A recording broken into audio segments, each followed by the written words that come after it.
What's up, guys? It's Sebastian SubTH1 here, and we're back with more Final Fantasy XVI. Last time, we got basically to the end of the game, and then a bunch of side quests opened up. We now have to make our way to Origin to confront Ultima once and for all, as he made a new Mother Crystal, aka named Origin, that is now soaking up all the ether in the world, making the blight spread faster. We're back at the title screen because you might notice in the background I now have the DLC, Echoes of the Fallen and the Rising Tide. So, thank you for purchasing Echoes of the Fallen. Your content has been installed. To access the questline, you must first have unlocked Origin and completed the 2 side quests where there's a will in Priceless, which I think I did. Bonus items will be in the System tab. Close. The Rising Tide. To access the Rising Tide questline, you must first have unlocked Origin on the world map, completed those 2 quests. To unlock Carrier's Gate battle content, you must first clear both the main game and the Rising Tide storyline. Okay. Redeeming the bonus items. Okay. So, the reason why I'm here now, okay, is because I've been told Echoes of the Fallen and the Rising Tide take place before the end of the actual main story. So, with that being said, here's what we're going to do. Okay? We're going to finish the side quests for the base game right now. Okay? And then we will do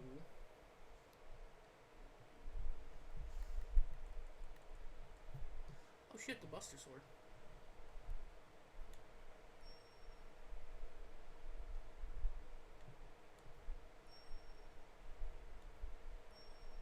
The 1987 version of Away. Born from the Heavens. Through the Maelstrom. Aren't these from 14?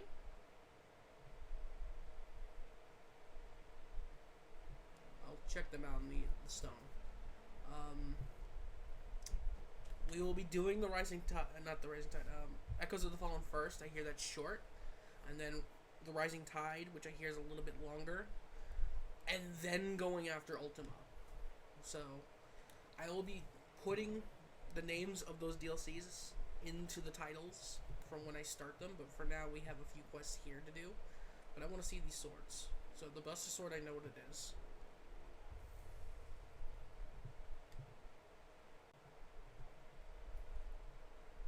I didn't realize Joshua had that.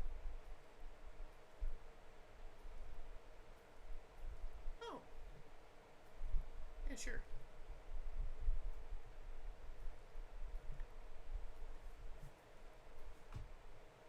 I kind of like that more.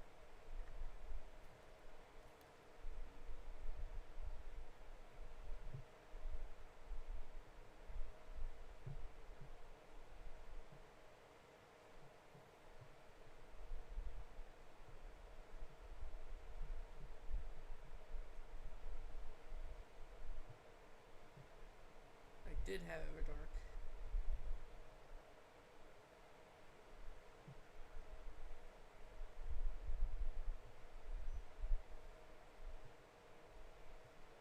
Isn't this Amaric's sword from Final Fantasy XIV?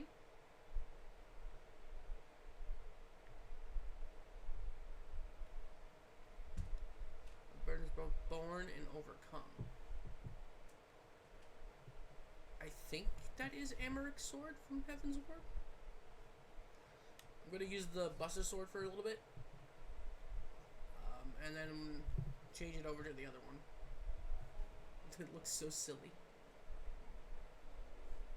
And it has materia in it too.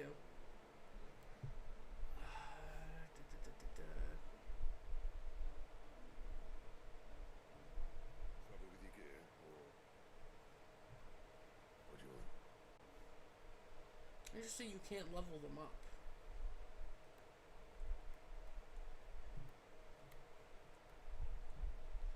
Speaking of level up, because I have the DLC, I now can level Clive up from the maximum level cap of 50 for this mode to 60.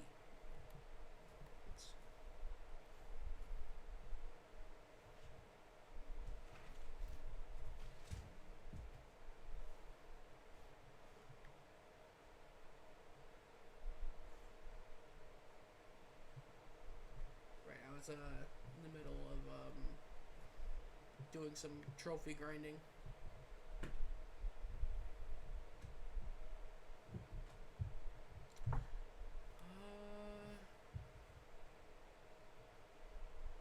This move, while powerful, holy fuck, does it take forever to level it up, like to set it up.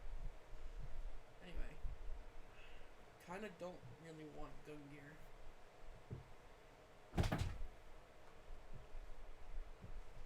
You're right there. Oh, I see what you did. Sorry, I have the dog in the room and I have a fan on, so 1 second.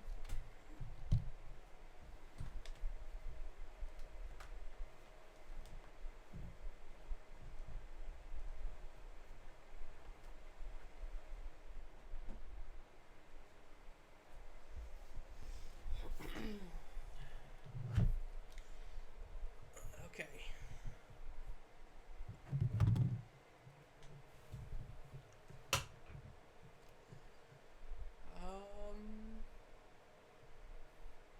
I think I will do.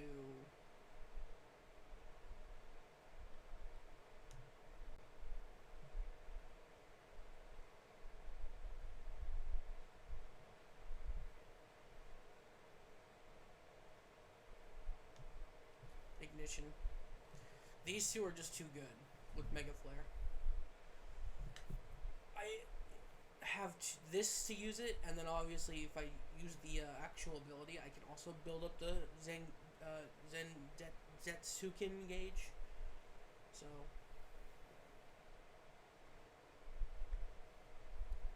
But this is the only one where I feel like it really combos besides these two. But yeah, I'm level 48 right now, so I would have been 2 levels away from the max cap anyway, until the DLC. Which, by the way, I forgot to say this at the beginning. The icon for the XP is the same experience icon for 14, which is hilarious to me. But yeah, we're gonna do these side quests first, and then we'll head on over to Echoes of the Fallen.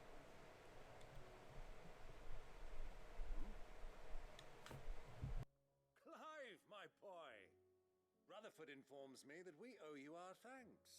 Hadn't intended for you to get involved, but such are the times we live in, huh? I would have done the same for anyone else. You're far too modest, Clive. You'd make a terrible nobleman.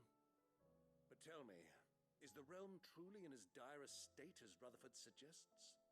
From what little I saw, you were right to be worried.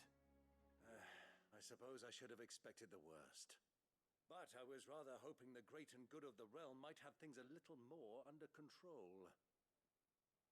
Alas, it seems that firm leadership is in short supply these days, and without it, the people are bound to lose their way.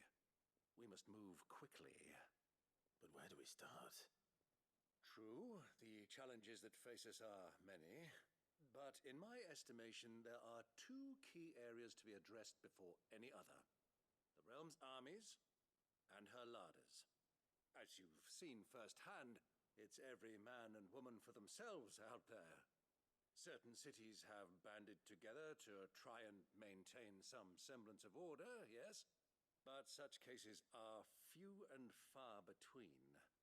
And yet, the only remedy for the chaos that faces us is unity.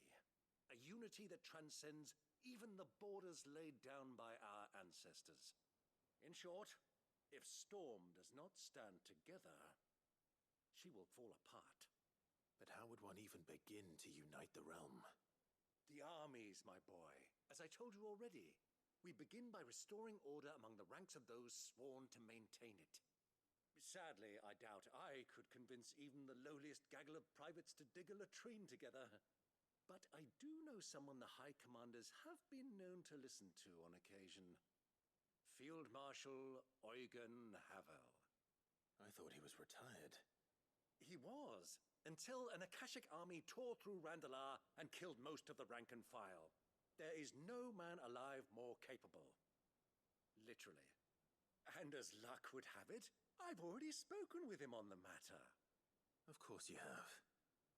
And he's agreed to help. On one condition. That he first speaks with you personally. Havel has always been a man of frustratingly rigid principle, and he has certain qualms about clasping arms with, well, with an outlaw. I extolled your many virtues as best I could, of course, but the old goat was adamant that he be allowed to appraise you in person. You don't mind, do you, my boy? Of course not. As long as chaos reigns, we will never build a better world. I'll do whatever it takes. And if the Field Marshal wishes to speak with me in person, then so be it. That's the spirit. I'll leave for Randalar at once. Would you send a Stolas? Of course. Rutherford is already in the Dalmekian capital. I'll have him tell Havel to expect you forthwith. Excellent. Thank you, Uncle. No, thank you, Clive.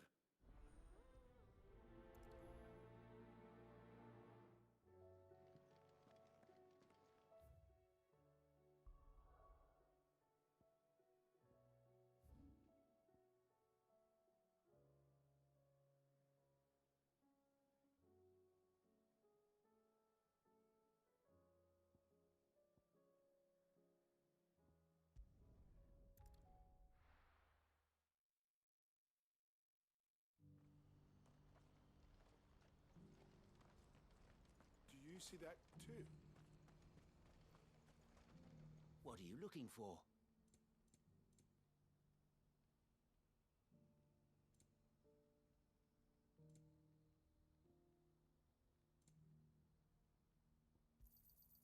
You've a discerning eye.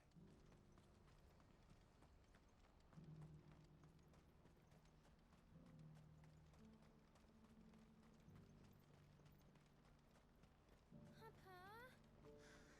What is it? Oh, please.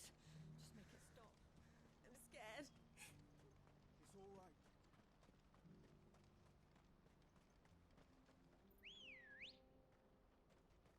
Come on.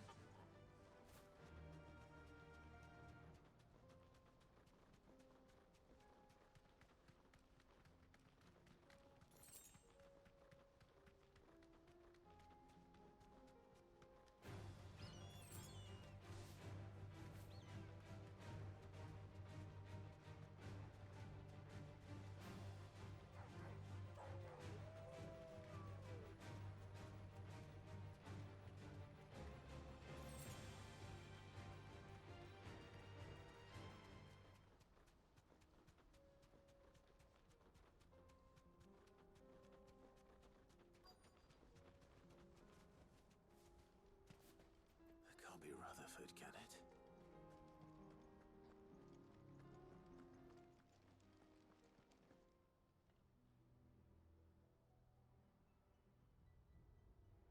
Turncoats and cowards, the lot of you! If it's a fight you want, it's a fight you shall have! Allow me. I don't need your... Please, Field Marshal, oblige him. This won't take long. You're right. It won't. Men, finish him.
A little longer than I'd have liked.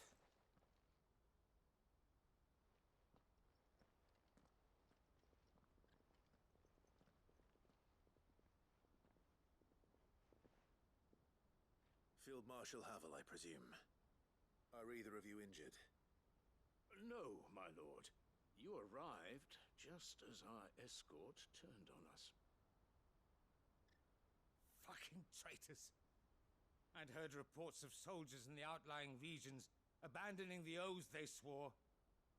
But I hadn't thought the corruption had reached so close to the heart of the Republic. It's a fucking disgrace. Your interfering old bastard of an uncle tried to warn me, of course. My lord Marquis. Or is Sid the Outlaw more to your liking? Call me what you want. It doesn't change who I am, or the urgency of the message I bring. My uncle has a plan to right the realm, and he needs your help to see it through. Before I agree to anything, I'd have you answer one question. What do you stand to gain from all this? I won't deny that I might benefit from further chaos. But I seek a new beginning for all of us. And while the choices I've made may not always have been the right ones, I know I made them for the right reasons.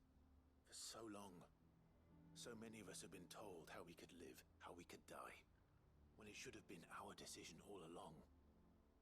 Now we have a chance to put things right. But in order to take it, we must stand together. Even if it be beside those with whom we don't see eye to eye.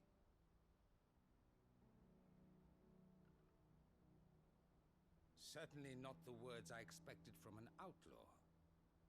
But perhaps your uncle was right. You are no ordinary outlaw. I'll never hear the end of this. All right. I'll start by ordering my most trusted guard to bring the Dalmekian fringes under control. Next, I'll make contact with my counterparts in the Imperial Army and see if I can't convince them to try and restore order in their own territory. Thank you, Field Marshal. But they are not the only ones we will need to convince. What do you mean? I don't doubt that I can bully some sense into a few generals, but those they answer to require a different kind of persuasion. And when it comes to honeyed words, well, we will need an envoy. One who can court even the most stubborn of statesmen. You, perhaps. I'm flattered. But I'm no diplomat either. And I have other problems to attend to. What we need is a skilled arbitrator. And I may know just the person. Is that so? And would he happen to be an outlaw too? Of a different kind, perhaps. Well, beggars can't be choosers. I suppose we'll all have to find a little of the outlaw in ourselves if we're to make it through this. Very well. Send your man to me right away. I shall.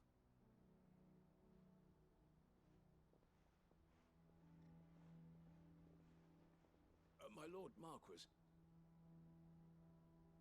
Your lord uncle bade me escort the field marshal to his manor in Port Isolde. And I will see that my associate joins you there. Very good, my lord.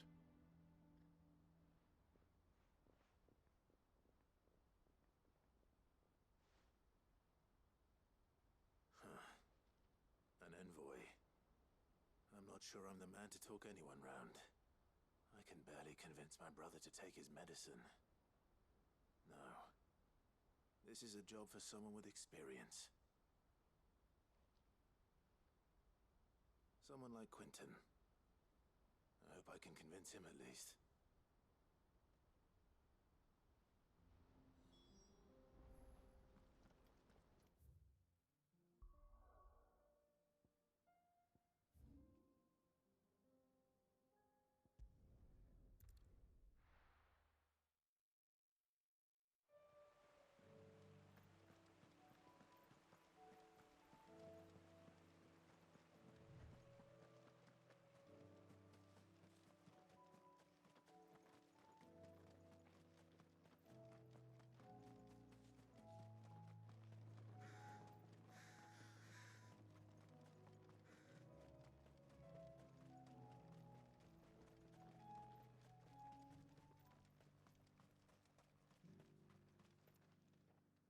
Quinton, I have a proposal for you.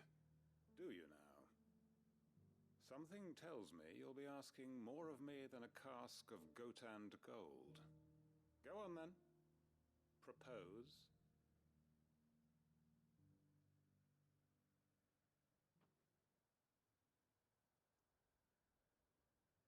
You'd have me convince the chiefs and chamberlains of the realm that they should simply swallow their pride and do the one thing that has proved impossible for thousands of years.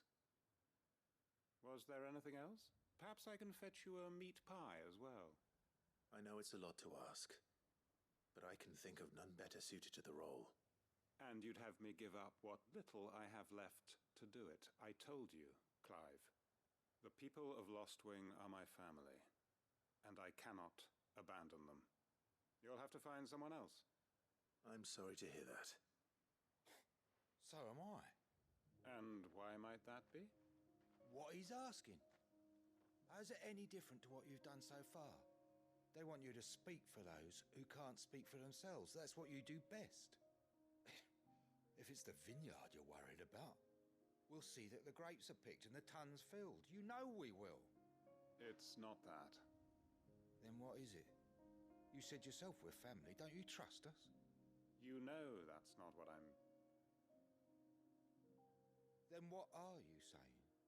That only we are worth saving? Why turn your back on everyone else?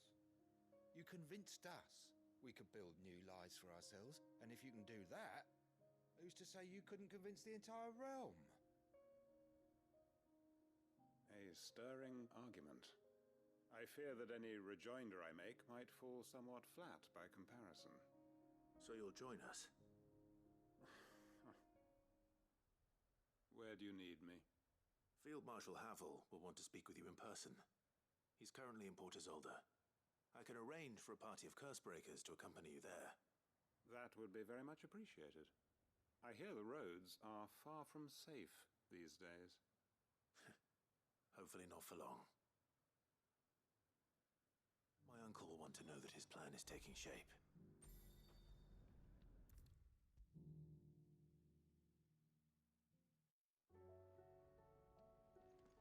Uncle, I bring good news. The Field Marshal has agreed to your plan. Ha! Of course he has. I didn't doubt you for a moment, dear boy. Rutherford is accompanying him back to your manor in Port Isolde as we speak. They will await your return there. As will one other. One other? Who, exactly? Lord Havel was concerned that even if he could get the realm's armies to agree to an accord, he might not be as successful in convincing those with political power. He asked if I might have a solution, and I suggested a certain Imperial Lord Magistrate turned Liberator. One of your co-conspirators? Master Quinton would probably call me one of his. But yes. Another outlaw, then. Just the thing we need to put these rotten politicos in their places. Good thinking, Clive. I'm glad you approve. The more the merrier, eh? Uncle, assuming Havel and Quinton can solve our problem with the armies, you still haven't mentioned how we might manage the grain shortages. Oh, don't you worry, my boy. The 7 high houses will be seeing to that. They have all agreed to make the most generous of donations. Oh, of course, it did take a little persuasion, but luckily I had some unexpected help. From who? Why, you, my boy. Rumor has it that you rescued the Lady Ariane's head steward Rockford from a horde of bloodthirsty bandits. It was more of a handful. Well, the old battle axe was so pleased. She had a shipload of talents delivered to my private docks by the next new moon. And when the other houses saw the parsimonious old crone's purse strings finally loosen, they as good as tripped over themselves in the rush to follow suit. I'm happy to hear it. Now, I must be getting back to the manor. Join us there at your earliest convenience, would you? Of course, Uncle.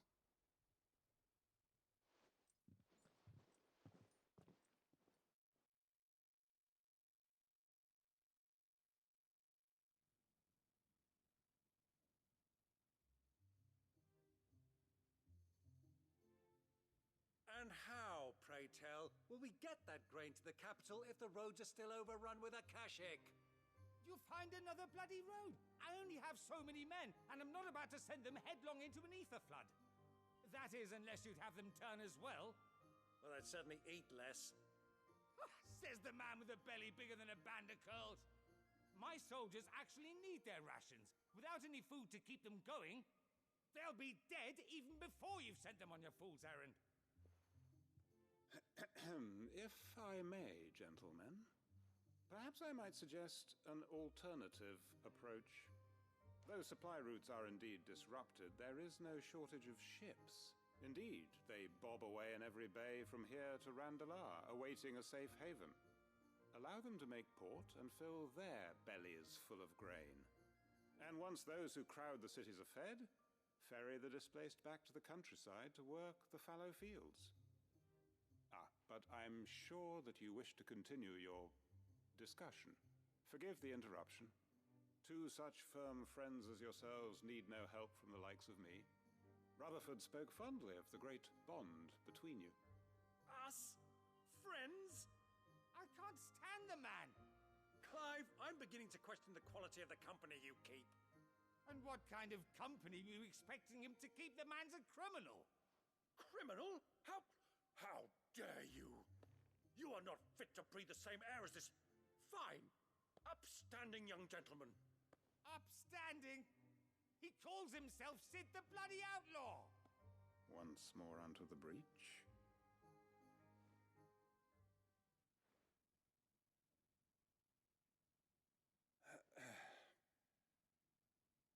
Shall we begin again?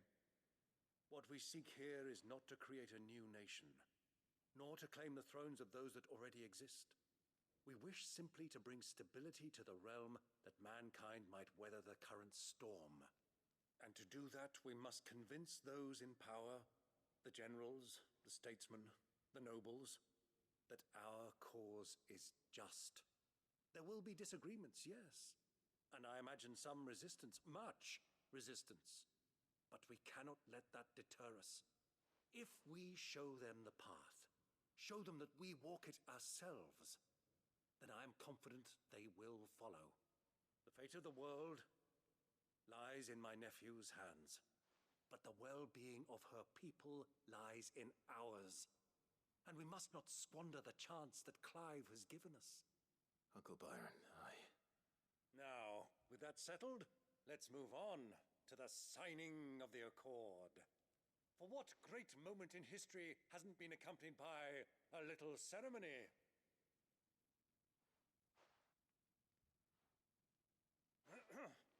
Citizens of Valisthea, I present to you the Triunity. Rutherford, Mike Will.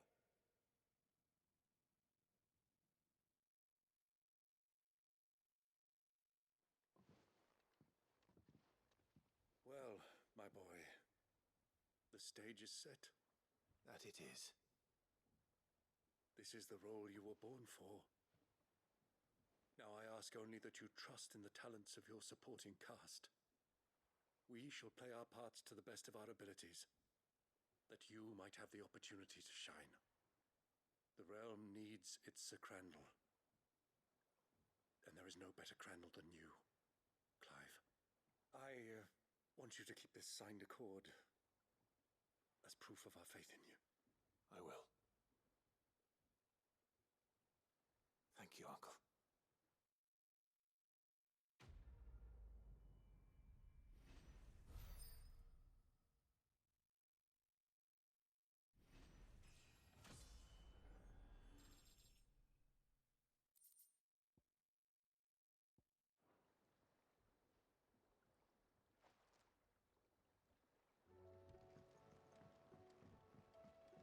What do you think that thing is? And how the hell is Sid gonna deal with that?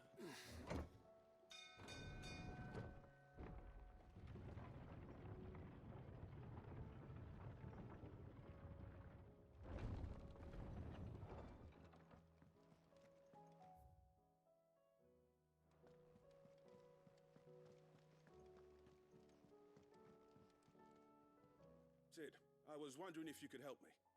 It depends what with. A bearer. but recently freed from his bonds, is keen to join the Curse Breakers. As you know, the work we do is not easy, which is why we test every volunteer's suitability. I was hoping you could oversee this one's evaluation.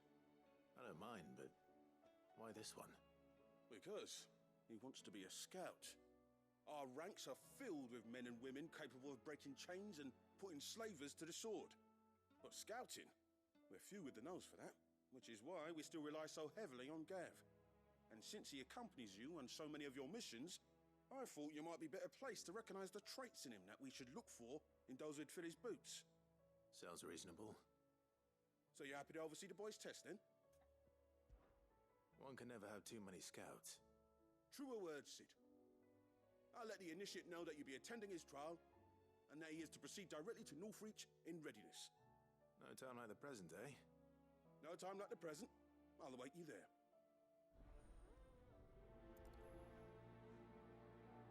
Northreach. I don't suppose they could have chosen somewhere closer.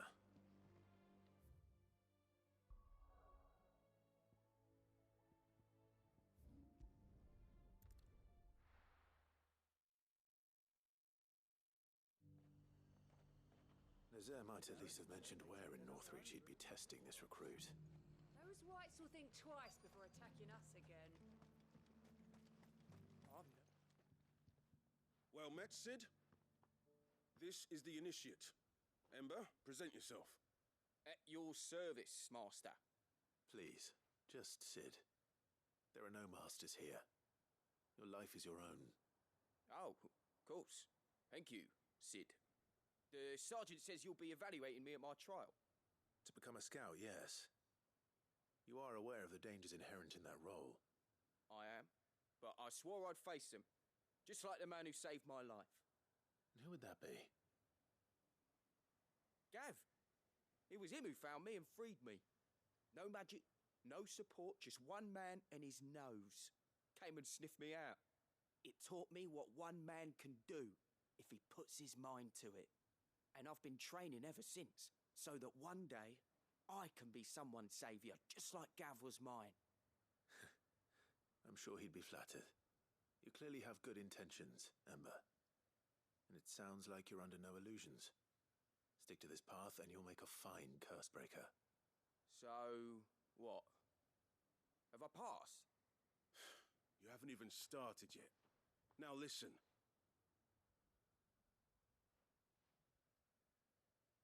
Not far from here is an Imperial lookout, Eastwatch. The guards there record all their sightings in a logbook. You are to find it and bring it here. And bring it here, right. Anything else? No. Sneaking into a heavily guarded Imperial outpost and stealing the logbook would be quite sufficient. You'll need to assess the situation, determine a point of entry, create a distraction and effect an escape, all without being discovered and thrown into an Imperial oubliette. Ember, Gav isn't our best scout because he can do everything. It's essential that you know your limits. Know my limits, right. I won't let you down.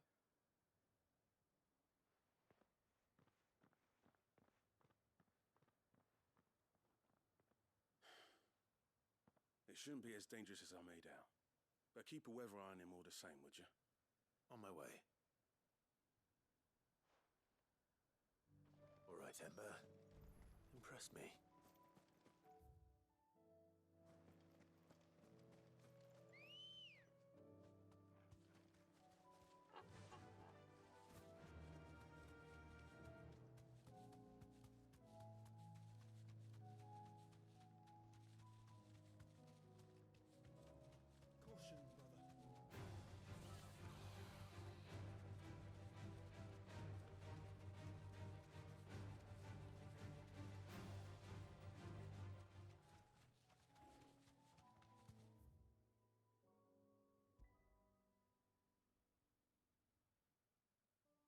Alright, excuse me. I have a puppy to take out. You wanna go potty? As you can hear. I'll be right back. I'll put a timestamp for where you can skip in the comments.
Alright, I'm back. Sorry about that.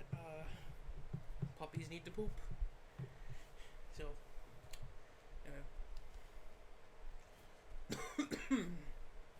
go up here and continue on.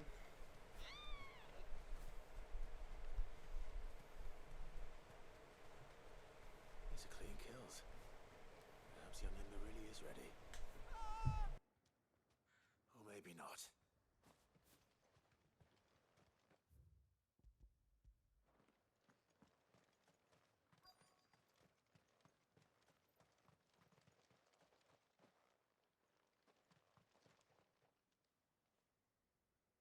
Damn it. Ember, draw your sword! I can't! Then run! If you want him, you'll have to go through me.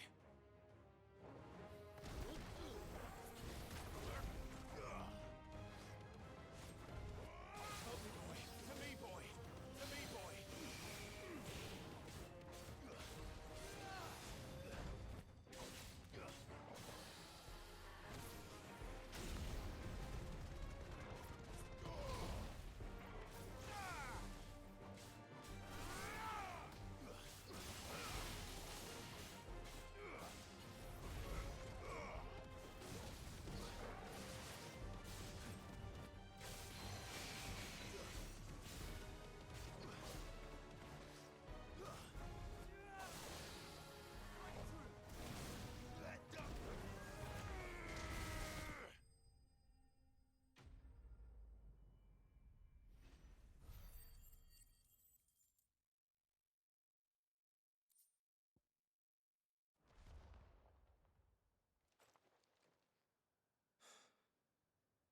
Ember, are you...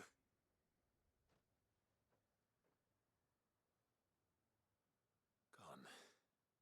Of course. Scouts really are a rare breed. Back to Northreach it is then.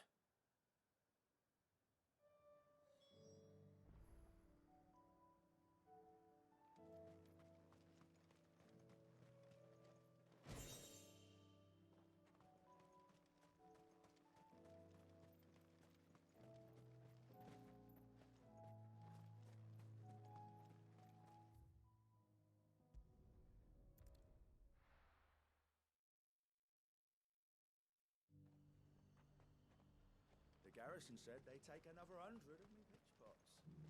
Those whites will think twice before attacking. I didn't... Where is Ember? How did he fare? I thought I'd find him with you. He must have fled. I followed him to Eastwatch, where I found him being set upon by a wild Avis. He was just standing there. Didn't even draw his sword. I had to step in and take care of things. But by the time I had, he was nowhere to be seen. I assumed he'd set off in your direction, but apparently not. I'm sorry, Sid. I knew the boy had a nervous streak, but he seemed like... The right man for the job? I believe this is the logbook you tasked me with retrieving. Eh? How did you... Don't you tell me you breached the tower while Sid was busy saving your skin. What? Wasn't that what you asked me to do? To bring the thing back without getting caught? He has you then, his heir. And he did it all on his own. But Sid, he did what he thought was best. And now I have to decide whether I agree. Of course. We'll await your evaluation back at the hideaway. Don't you leave my sight. Yes, Sergeant.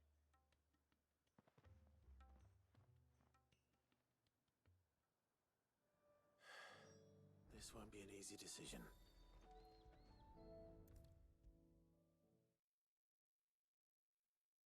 You should have seen him. The thing didn't stand a chance. Yeah, neither did you, I hear. Welcome back, Sid. Welcome back, Sid. Yes. Welcome back. Trip wasn't too much of a pain in the arse, I hope. Truth be told, it was me who suggested roping you in to help with the trial. But from what I hear, things didn't go quite as planned. No, they most certainly did not.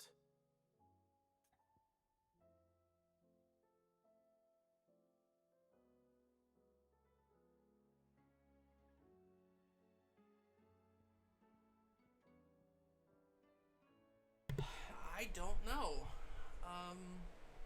He did do what he was asked to do, but he got scared and didn't move, and I had to step in.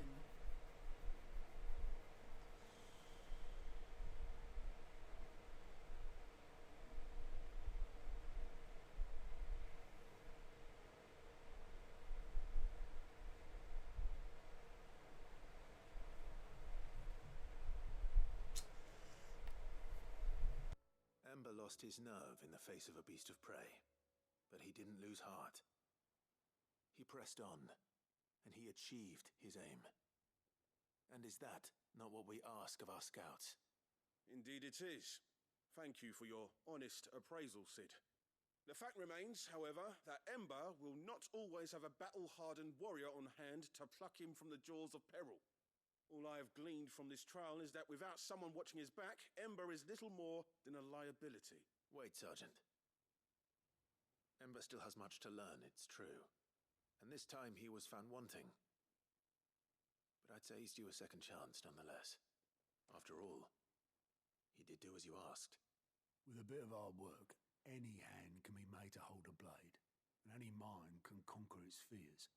But a scout's nose is different. You've either got one, or you ain't. And by sniffing out that log, young Ember here has shown he has a conch and a half. Wouldn't do to waste it now, would it? Fine. One more chance. I'll do whatever you ask.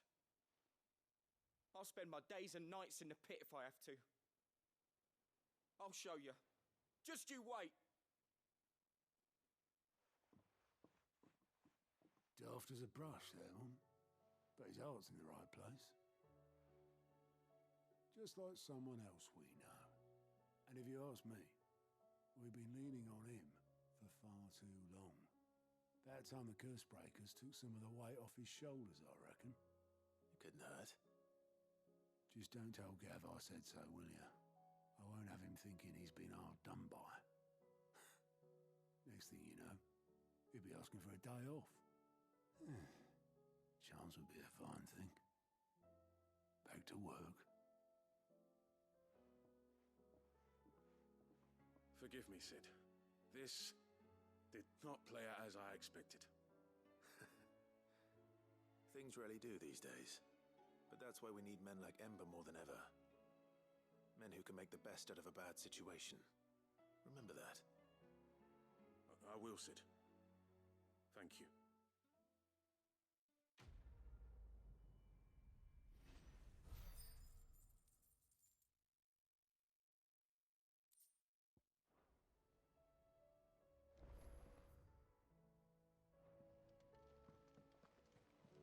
There's something about it.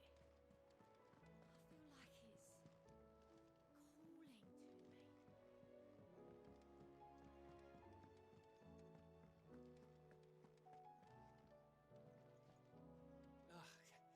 You alright? Something troubling you? No more than usual. It's just... Etta's baby will be coming soon, and I wanted to make something for it. I'm sure she'd like that. Back in the north, families would always make gifts when a bairn was on the way. Yeah, let the little tykes know they were welcome in their new homes, like. So, what's the problem? Well, the problem is that Etta's due any day now, and I don't know if I'll be ready in time. Is there anything I can do to help? You know, there just might be. All right then. What exactly are we making? A good luck charm. But not just any good luck charm. Not just any. No. One made from the feather of a silver chocobo. There's naught lucky in all the realm, or so we used to say back home anyway. Thing is, they're hard to come by. Had Otto and Karen check with their suppliers, but nothing. I'd try and track one down myself, only Only the big day is fast approaching. And that's all you need, a feather. That or the bird whose horse it's attached to, aye. I was gonna start by asking around with travelling traders plying the northern borders. Well, there's no shortage of those passing through Martha's. I think I might make that my first port of call. I'll let you know if I find anything. You're a good friend, Clive. I won't forget this.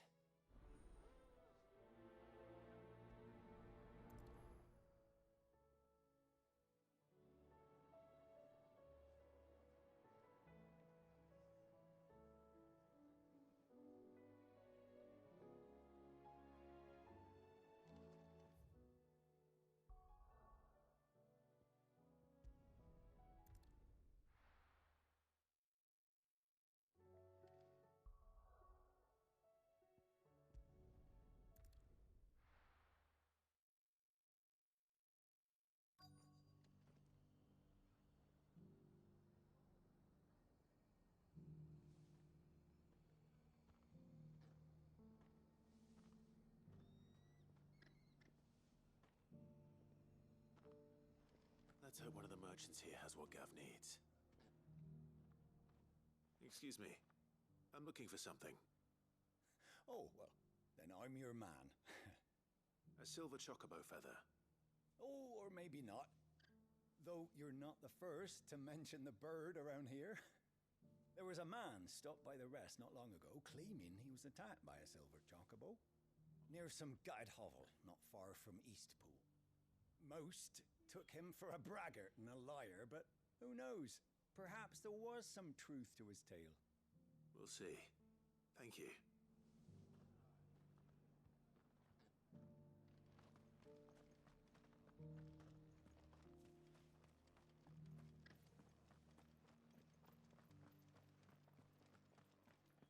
Just because the heavens have gone to rack and ruin, it don't mean we have to. Now, let's get this stalls. How do, traveller? You've the look of a man who could do with a new whetstone? Or perhaps a bawdy etching of the Viceroy? Maybe another time. I'm looking for a silver chocobo feather. If that's the case, rumours are all you're likely to find. No one has seen a silver chocobo for years. Word is they were all hunted for their feathers. Some northern nonsense about bringing good luck. Didn't bring them much, nor their bows. If any are still out there, I reckon they'll be doing their damnedest not to be discovered. You're probably right. Thank you anyway.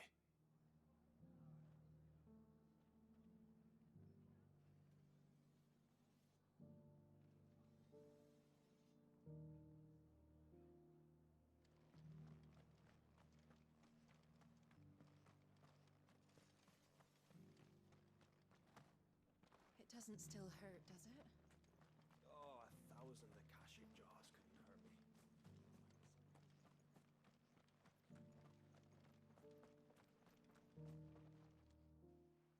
Can I help you with something? You wouldn't happen to sell silver chocobo feathers, would you? I deal in fruit, not fancies. But if it's fancies you're after, I suggest you try Rhiannon's ride. Was a silver chocobo seen there? Oh, yes. If you believe the ravings of a madman. It wouldn't be the first time. A silver chocobo sighted in the hills near Rhiannon's Ride. It sounds almost too good to be true.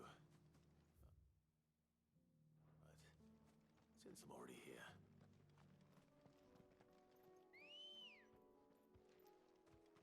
Good girl.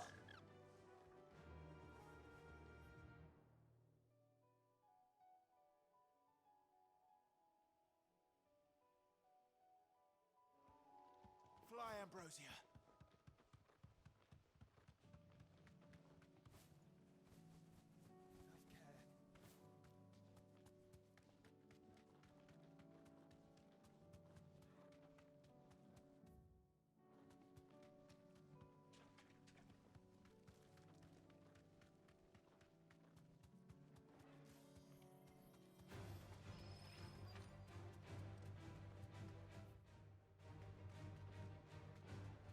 Tracks. They're not left by bandits for a change.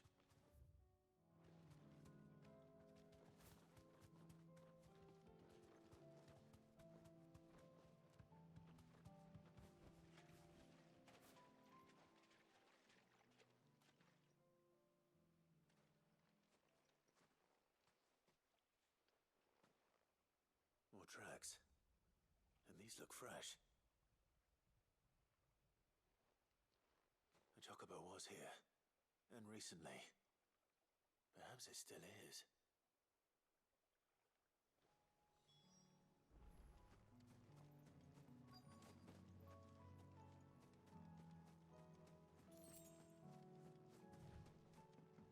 I don't hear anything.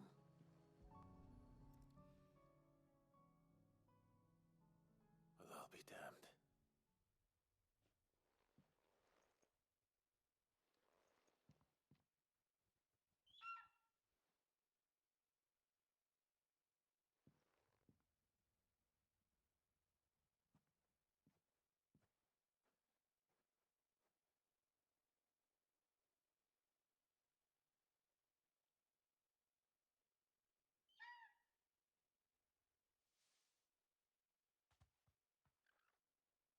It's all right. I'm not going to hurt you. Just borrowing a feather for my friend.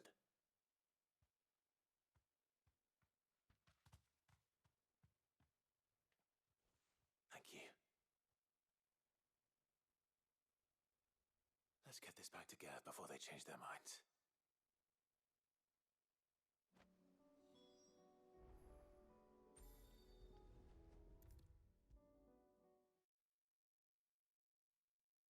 It was no trouble at all. Still. Clive, you're back. How'd you get on? Any luck? Any luck, you say?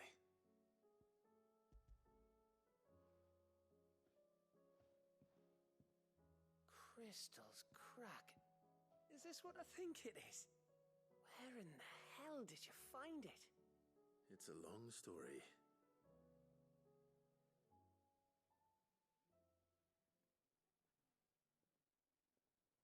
Right there on the road to Eastpool. Who'd have thought it? Everything up there's been abandoned for years. The empty cabin made for the perfect shelter. Though I fear my presence may have forced the poor creatures to look elsewhere. Don't blame yourself, Clive. The Blight's right on Eastpool's doorstep. They'd have had to move on before long, even if you hadn't have turned up. They'll find a new home. Trust me. After all, that's what us endangered animals do. Anyway, what matters is, you managed to nick us one of their quills before they could run off. And now all that's left is to fix it to the carving. I didn't know you could carve. Reckon there's a lot you don't know about me. Like the fact I'm as good with a whittling knife as I am with a sword. And that bone Ember gave me's a dream to work with. What did you say it was from again? An Avis? But it weren't your Avis, Sid. I slew one of my own at last. So all those long nights in the pit finally bore fruit. I'm proud of you, Ember. Don't speak too soon.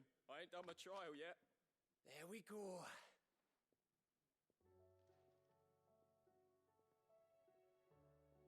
What do you think? I think if you ever hang up your scouting cap, you'll be able to make an honest living. Oh, will I? I should go and see if Ed is awake. Give it my best. You can give it to yourself. Come on.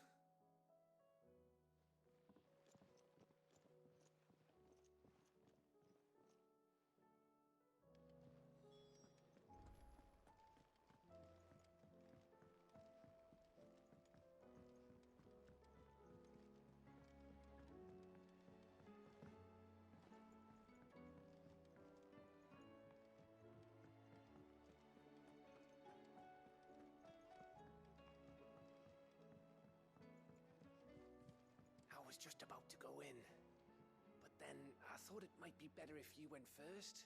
What with you being the head of the family and all.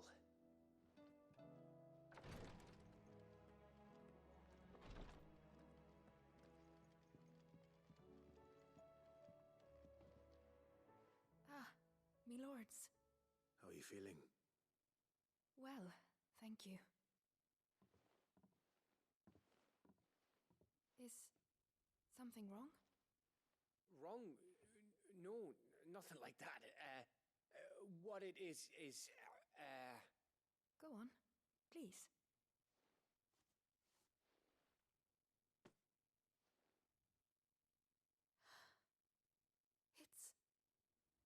beautiful. Did you make it? We did, aye. It's from all of us here at the Hideaway. Your new family, like. It's a good luck charm. We may come up north when a band's on the way. I mean a baby. To let him know that they're part of the family too. Oh, I hope you like it. I don't know what to say. I thank you, my lords, for everything. If there's anything you need, just let us know. I will. Clive, fancy a swift off? I'm thirsty. I could be convinced.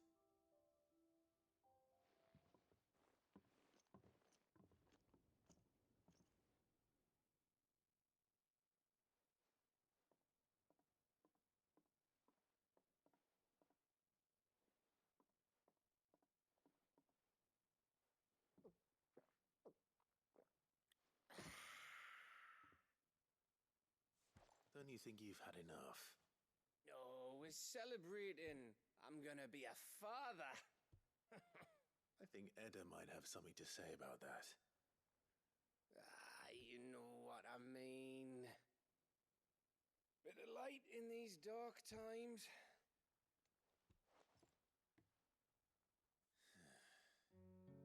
Wasn't long after me 10th name day. My mum told us she was with child again. I was over the fucking moon. I was looking forward to having a little one to lord it over, what with me being the runt of the litter. Thought I'd finally have a chance to prove to the world that I could be a big brother. Imperials came the day she went into labour. Had myself a baby sister. And then I didn't. My whole family gone in a blink, while I hid in the cellar like the spineless little arsehole I was. Great brother I turned out to be.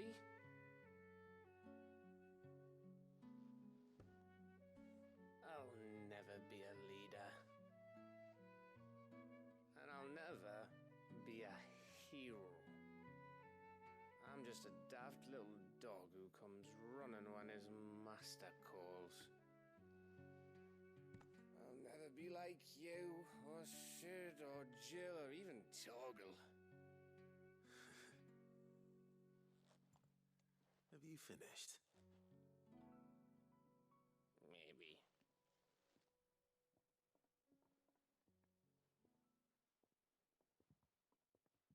Do you know why you're our best scout? Because you don't need anyone to hold your hand. Without your resourcefulness, your courage, your determination, I don't know where we'd be. Maybe hanging off a cliff like,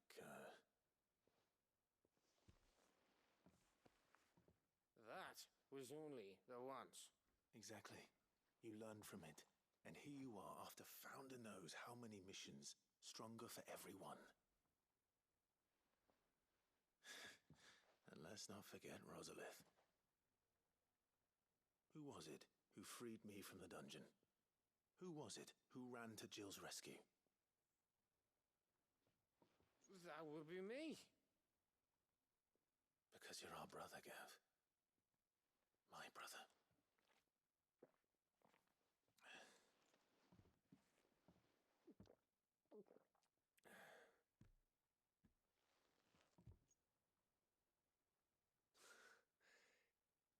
Your brother.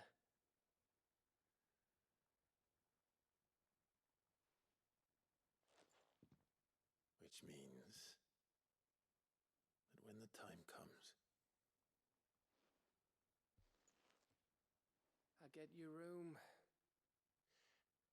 And your sword.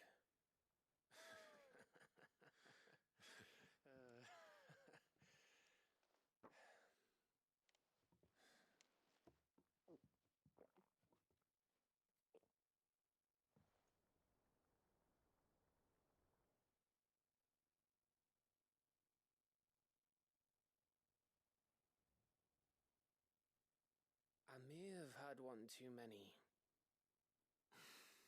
You may have had 10 too many. I said I was thirsty. Better get back to work anyway, after I walk this off. Clive? What is it? Thanks for, you know. I know.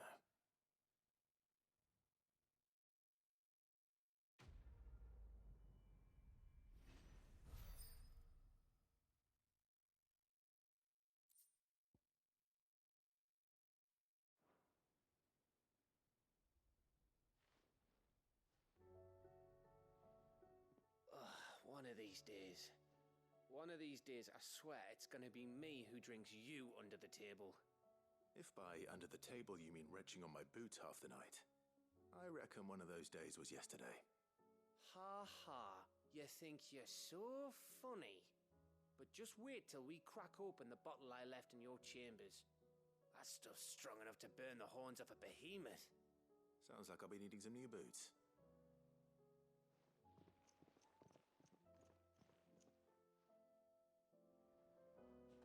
Do you think they'll come back? Of course they will. It's just a crystal.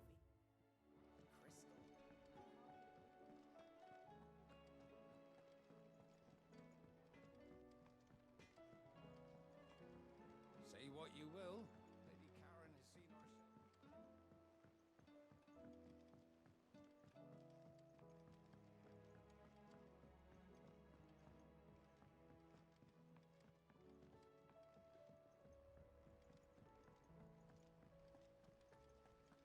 What do you think happened to Miss...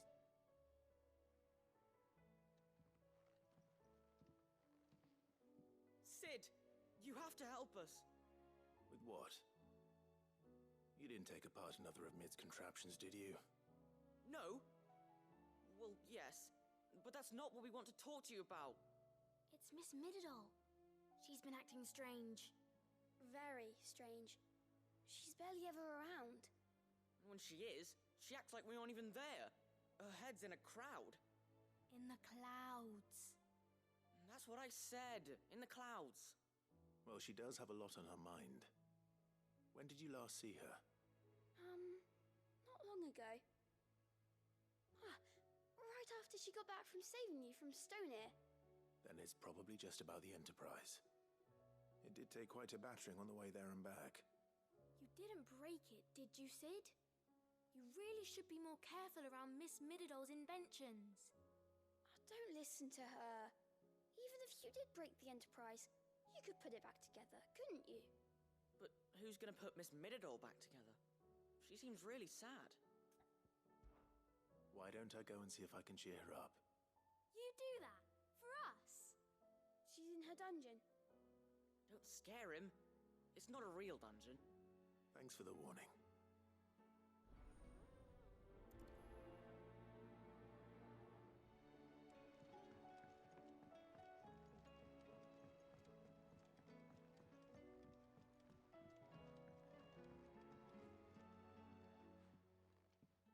Mid, if you have a... That's it! I knew it! The answer was right here under my arse all along! If this doesn't steer to the skies, nothing will! To the skies? You aren't trying to give the Enterprise wings, are you? What else would I be doing? The children seem to think you're avoiding them. They're worried about you. Is this really so important that you need to shut yourself away from everyone? The Enterprise is already the fastest ship in the realm, and that's with the sea beneath her. But what if she weren't bound to the waves? What if she weren't bound to anything at all? It's not fair. The gods get the skies all to themselves, so I'm gonna do something about it. The Fallen had their chance, but they relied too much on magic. And see where that got them? But not me. I've discovered how to do it without. Well, almost. First I need to make a prototype. And is that a one-woman job? Are you volunteering? I'll have you know the Enterprise is my baby. But if her godfather's offering to lend a hand, I'd be happy to take it. First, I'll need oil, and not just some old drippings from Miss Molly's spits in the Tub and Crown. Refined stuff, like they make in Oldale.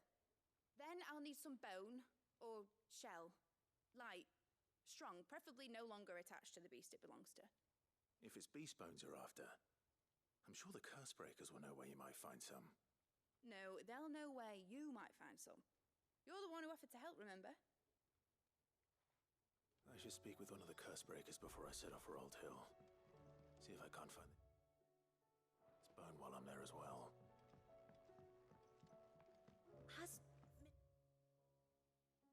Mr. Doll mentioned a new project yet? Not exactly.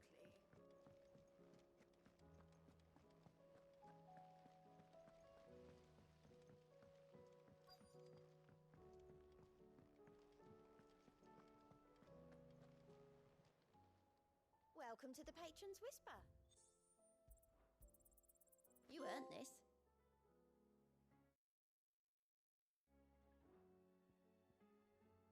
All done?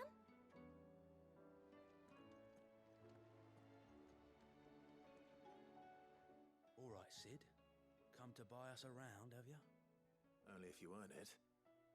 Mid needs a piece of light but durable bone for her next project. You've encountered your share of beasts on your travels across the realm. Any ideas? Most bones are the same. Whack 'em hard enough and they'll break. If it's durability you're looking for, shell will serve you better. You know what an adamantus is? I do. And I know to give them a wide berth. Will any old adamantus do? Well, with shells, the older the harder. There's a rumour of an ancient adamantus down in Carava, near Old Bidza. Or what's left of the village anyway. But don't expect to make quick work of the bastard. There's a reason it's lived as long as it has. I'll keep that in mind. Thank you.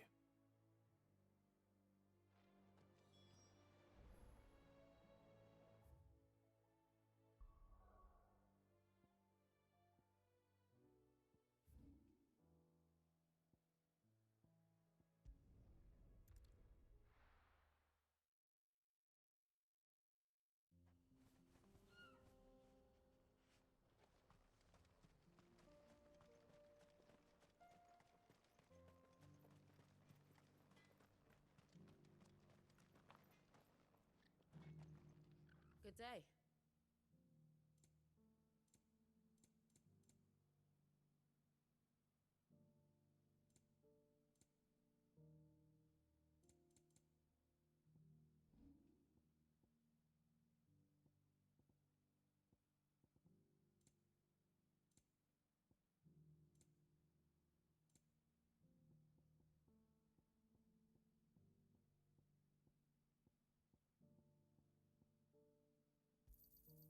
Anything else you don't want? I'll take it off your hands.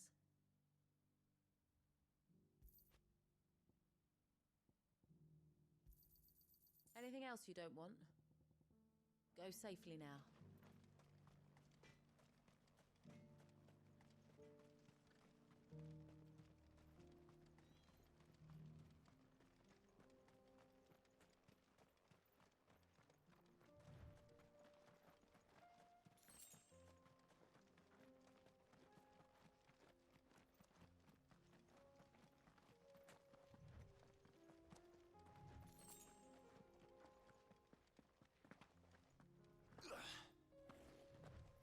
Here we are again.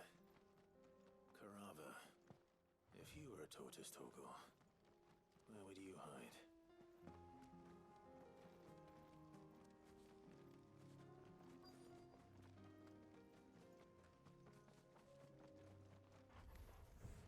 It looks like we found him.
needs another.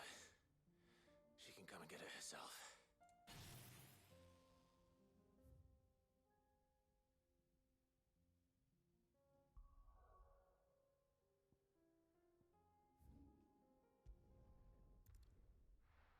Oh, I forgot to mention, I completed all the chronoliths. Like, you can see, I have the Phoenix one right there.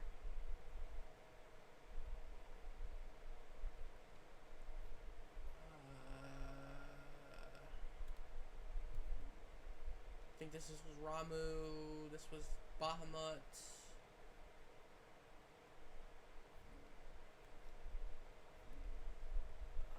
Garuda. Titan.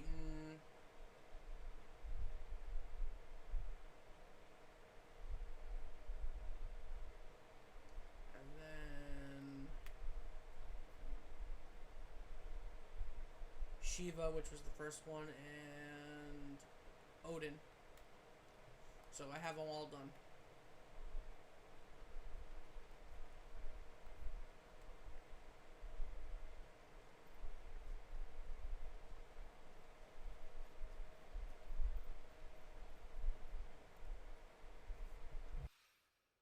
Mid's oil. After what happened here, it's a miracle there was any left at all.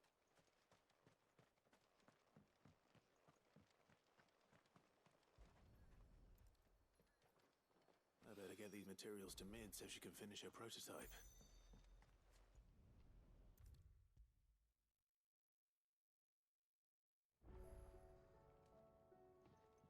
Mid, tell me this is all you need.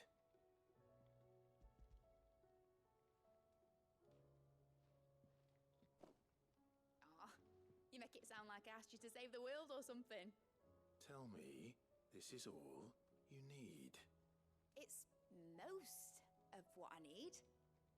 After you left, I went over the figures again, and I realised I'd forgotten a 1 and a 0. And a cogwheel. Just a tiny one. Though, that's the problem. Gears that small are a bastard to make, and I may have lost the one Blackthorn spent a fortnight toiling over. Wait. The children. When they took apart your scales, there was a tiny brass gear. Now that I think about it, they didn't use it when we put the scales back together. The young'uns? But why would the... You know what? I don't want to know. I'll keep working on the model. You go and find that cog.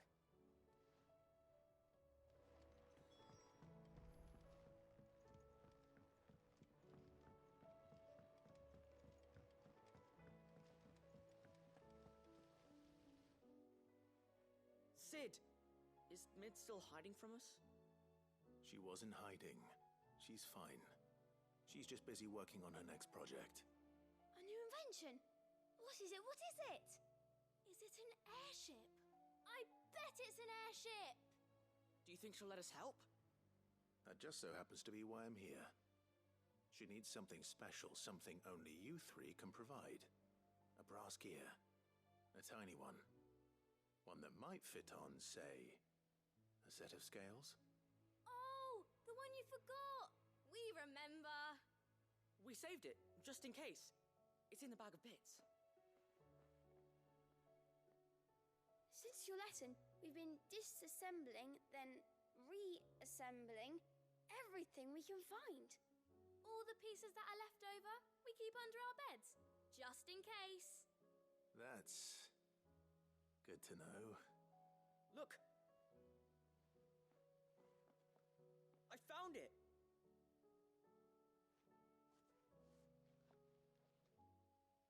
Is that all? Just the gear? We have more parts if Mid needs them. That's all for now. But I'll let Mid know about your hoard. Just in case. Thanks, Sid.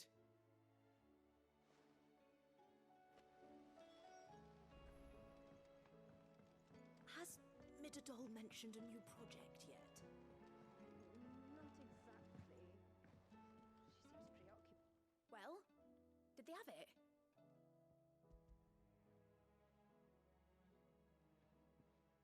They did. they kept it somewhere nice and safe. Will it work? Will it work? It's perfect! You're a genius, Clive. What exactly are you going to use it for? Only the most important job of all. The wings aren't going to move on their own, but with the right cog in the right place, well, you just wait and see.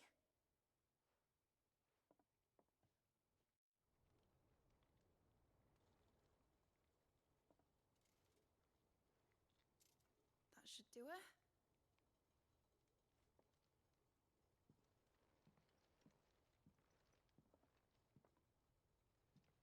Here goes nothing.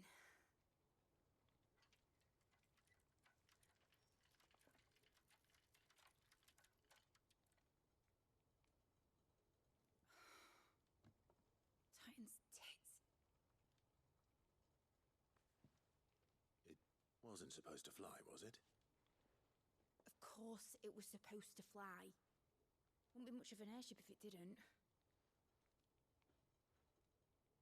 Honestly, these bloody engines are driving me mad. I was so sure this would be the day she soared. The mithril engine was made to make dreams come true. But maybe this is one dream the world's better off without. Show folk how to take flying. It won't be long till they're raining death down on each other. People will lose their homes, children, their mums and their dads. Like I lost mine. I'm sorry. So am I, Clive. So am I. Sorry that I have to choose. Do I follow my head, or do I follow my heart?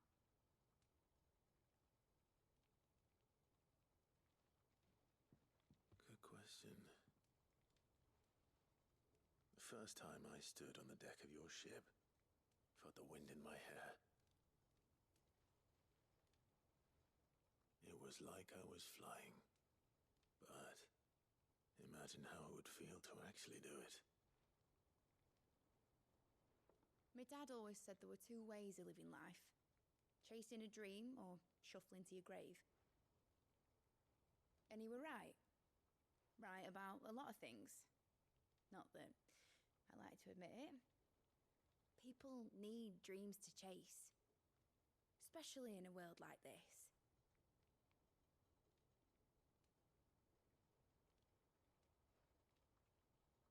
Right.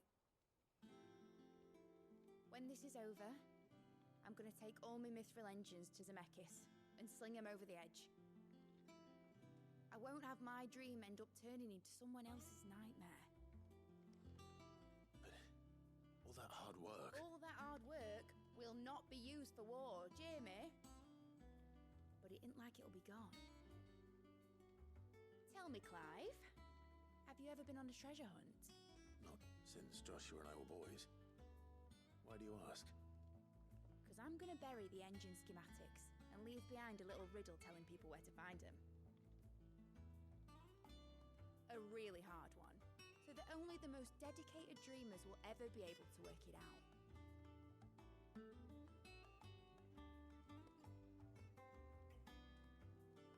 Ooh, I can picture it now. Some daft general squinting at the words with a gormless expression on his mug. Like that one, yeah. Right.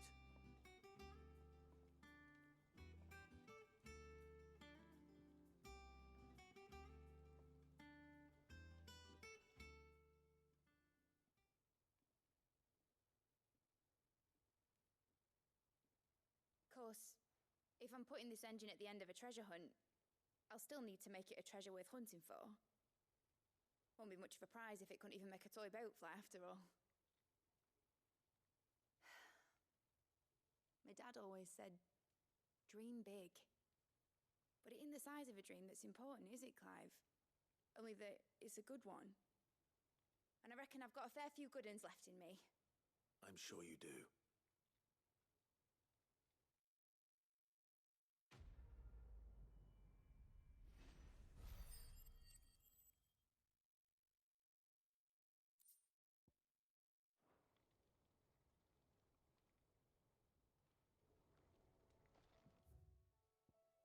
I get her point, but at the same time, there's more good that a airship could do than bad. Just my opinion, anyway. Has Nidadoll mentioned a new project yet? Not exactly. She seems preoccupied, but... I will not let them be forgotten. Sid, may I have a moment? Of course. It is an honor to finally speak with you. My name is Herman. I've been with the Cursebreakers for some time now, and I wish to be deployed to Ash. Any assignment will do. No. The lands across the Narrow are too dangerous. I will not send good men and women to risk their lives needlessly. Why would you want to go back? I need to retrieve something. Something important. I was raised in an orphanage. The Badbach Conservatory. Or rather, I was held captive there. It was not a place of nurture. It existed solely to turn bearer children into mindless weapons. We were tortured until we feared no pain. Tormented until our hearts turned to stone. And few ever survived long enough to become tools of the last king. I can't imagine. I lost so many. I can't even remember all their names. But they must be remembered. They cannot fade away, faceless and forgotten. The Institute was run with military precision. Every child measured, every name recorded, every death logged with meticulous care. Sid, allow me to travel to Ash and recover the registry so that my brothers and sisters might live on. You are a good friend, Herman. But the fact remains that Ash is simply too dangerous. Sid, please. Even should it cost me my life. Too dangerous for you, Herman. But not for me. I'll go to Badbach and find the registry. You will? I won't let you risk your life. I don't know how to thank you. You can start by telling me where I'll find this orphanage. Vida Grace. Hidden in a forest, overlooking the plain. All right. May the mothers guide you. I already know where this thing is.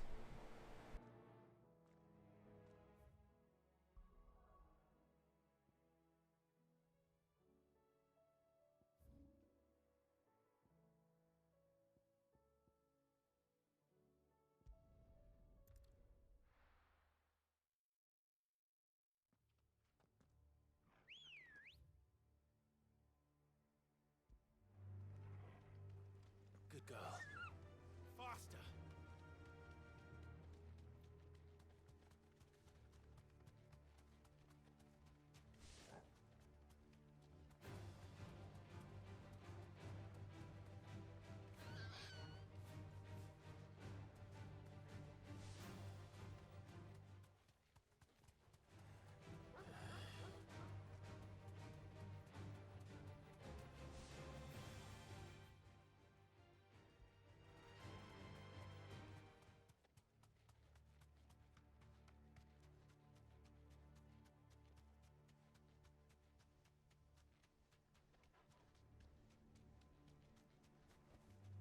I can walk from here.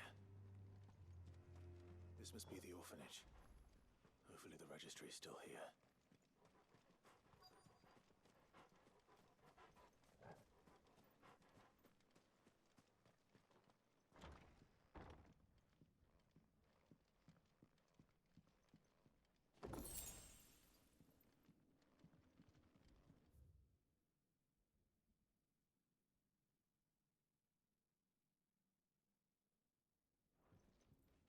Disposed of.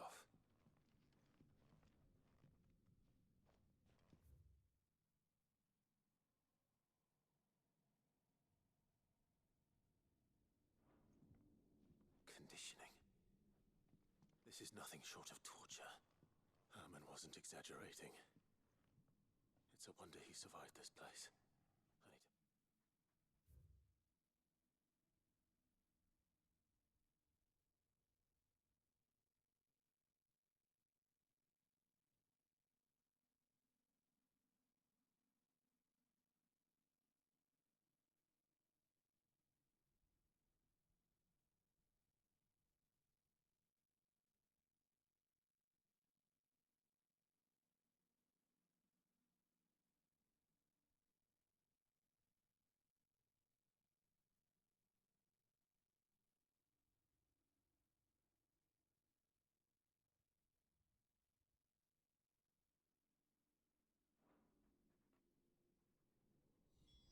This reads like a suicide note. Did the director go through with his plan? There's only one way to find out.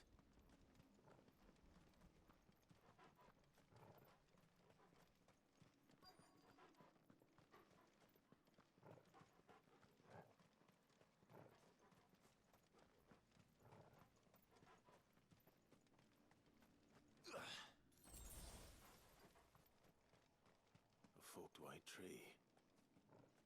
This must be the place.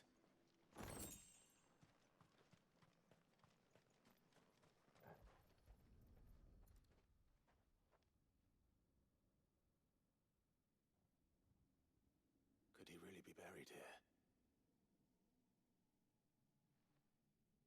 There's something hidden among the roots. Let's see.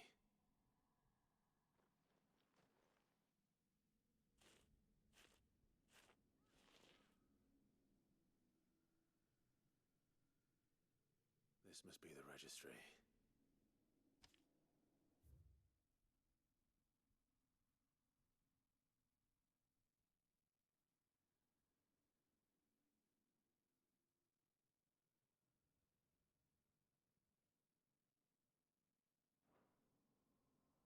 So many names. This place was a slaughterhouse. But where is the architect of all this misery?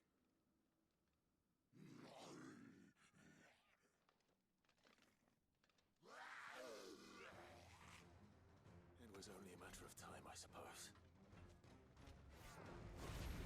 This place is cursed. To me, please!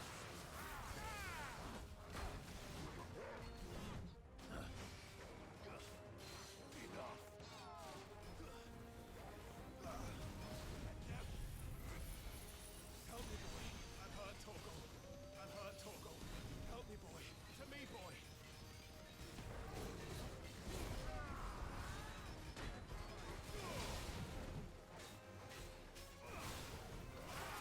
To me, boy.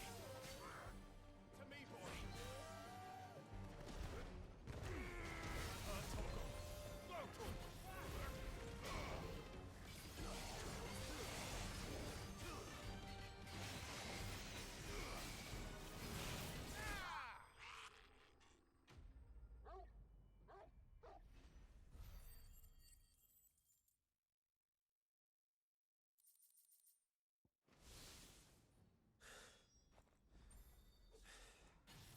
I'm done here. Let's get the registry back to Herman.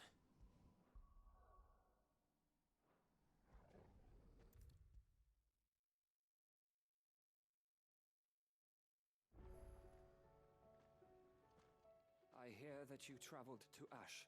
Sid, did you by any chance recover the names of my fallen friends? I did. Yes.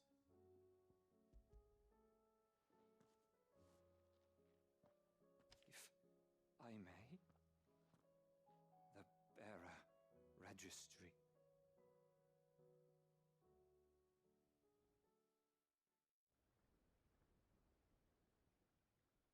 The director was a brutal man. He got no worse than he deserved. The registry was all I found beneath the tree. There was no sign of a body. Or any record of what happened to the children after the orphanage closed.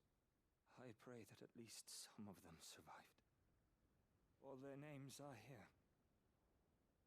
The ones we lost. My friends. My light in those dark times.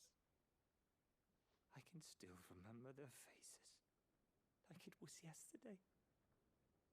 Children who were taken from their bunks in the morning, never to return. No explanation ever offered. They'd be happy to know that you survived, Herman. But why did I make it out alive, when so many others died in that awful place? It's not your fault. And blaming yourself won't bring them back. Honor their memory. See that their names live on. That way, at least. They're never truly gone. Thank you. Sid, I'm going to write a book. An account of the horrors of Badbach, and the spirit of those its custodians sought to crush. All of Valisthea will know of our suffering, and in the name of those I lost, I will not let it happen again. Neither will I. These records would have been buried for all eternity, were it not for you. Thank you.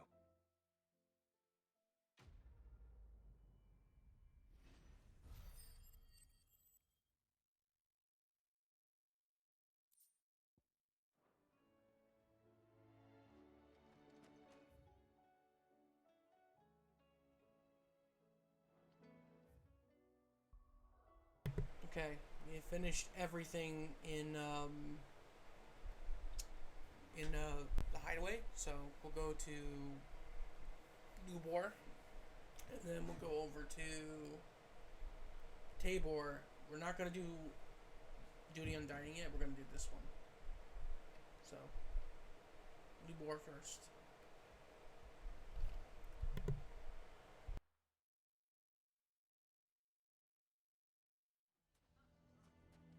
Why the hell would Victor take the bearer's side?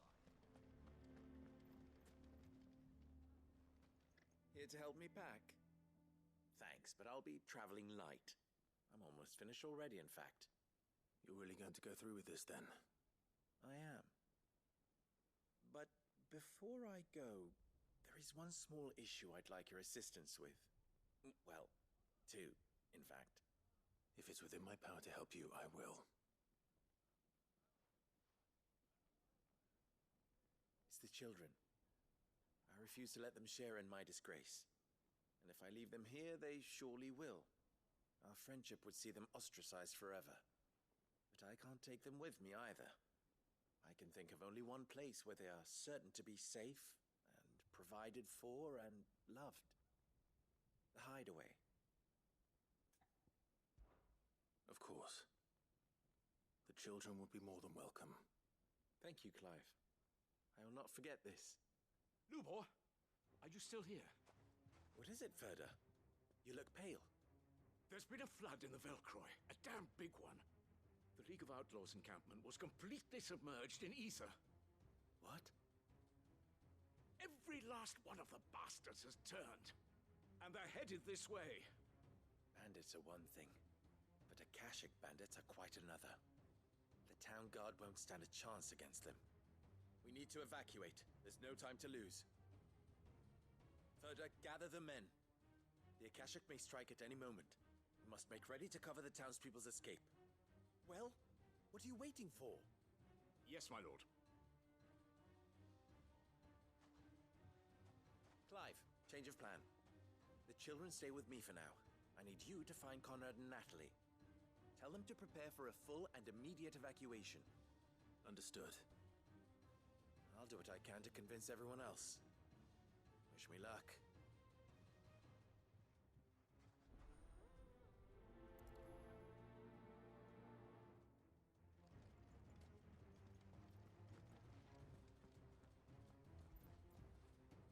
When did you get so big?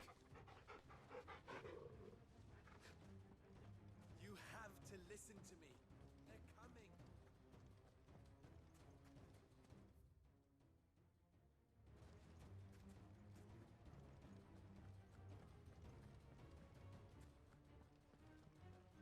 Why do they always have to make such a fuss outside?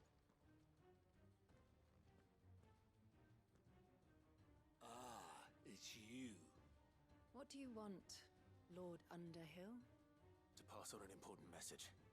There's been an ether flood out in the Velcroy. The camp where the so-called League of Outlaws were gathering has been swallowed. They're no longer just bandits. They're Akashic now, and they could be here at any moment. You need to begin preparing for a full-scale evacuation right away. Oh, do we? And who was it who gave you this disturbing news, might I ask? Lubor, perhaps? The man spreading the same poison out in the square as we speak. You may believe his lies, my lord, but we know better. But why would he lie about something like this? Some twisted attempt at revenge, perhaps. If he had not been unmasked, he may well have been elected our leader. A great honor for one of his kind. One he might well feel aggrieved at having been denied. Lord Underhill, forgive me, but it has become all too evident where your sympathies lie. Lubor cannot be trusted, and neither, therefore, can you. You may not trust me, but for the sake of your people, ask yourselves if there is any chance that this is true. There isn't. You can be certain of that. Now be off with you. Okay, die. Fuck you. You're making a mistake. Come, Clive. If our words will not move them, then we must find another way to help save the town. You're right. Let's speak to Lord Furder.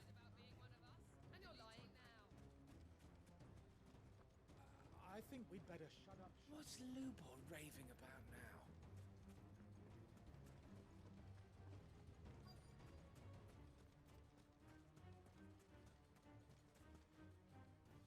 Lord Furder. Sid, what's wrong? I went to warn Conrad and Natalie about the Akashic, but they wouldn't listen. They've convinced themselves that nothing Lubor says can be trusted. The bloody fools. Which means the town guard can't be counted on for support. But I can. If there's anything I can do to help you defend Dalamil, you only have to ask. I appreciate it. Sid! Further! I've been looking for you everywhere. Victor? I thought you'd left. I couldn't abandon a friend in need. And Lubor is in need at this very moment. Come quickly.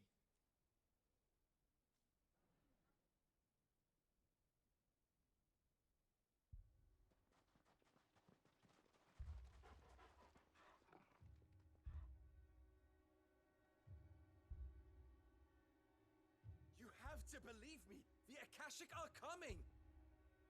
They don't eat. They don't sleep. They don't tire. And they don't care who they kill. They're unlike anything that's come before. There won't be no parley, no mercy granted. We may have saved the town once, but this is different. I do not ask that you forgive me, but please believe me. If you do not run, you will die. You will all fucking die!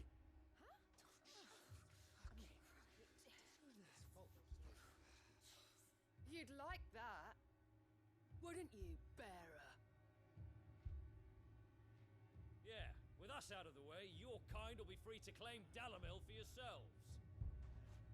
You should run! Run, bearer! Yeah, run! Far, far away! Just go. Yeah. Yeah. Yes! Go! Come on, then. Go on!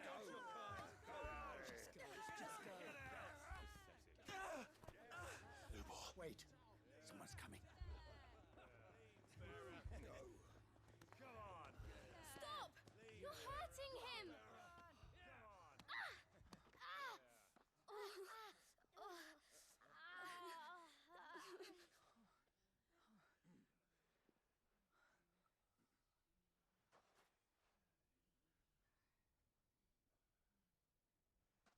What did Lubor ever do to you? He solves all your stupid problems, and he keeps all of you safe. You know there's nothing he wouldn't do for this town. Who was it who made that cleaver you use every day, Conrad? And what about your counting table, Natalie? Who fixed that? Whose men make sure the streets are clean so all your boots don't get dirty? Who spends all day every day making sure things run smoothly round here? And none of you ever say thank you. Ever. But did Lubor ever complain? Well, does he ever stop smiling? He keeps this whole place going. And you act like he doesn't even exist.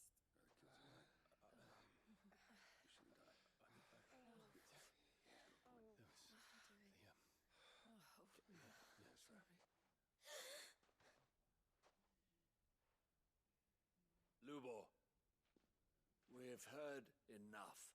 Wait! We will not run. The town guard will not abandon the very place it is sworn to protect. And I will not give up for lost the stores that we labored so hard to fill.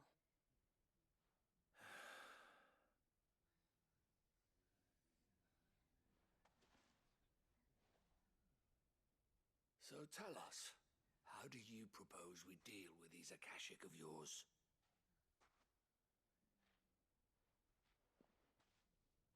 We won't run, but we will fight. All right, then.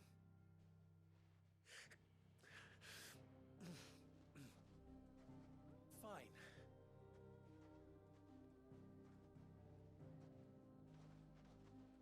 Gather round if you don't want to die.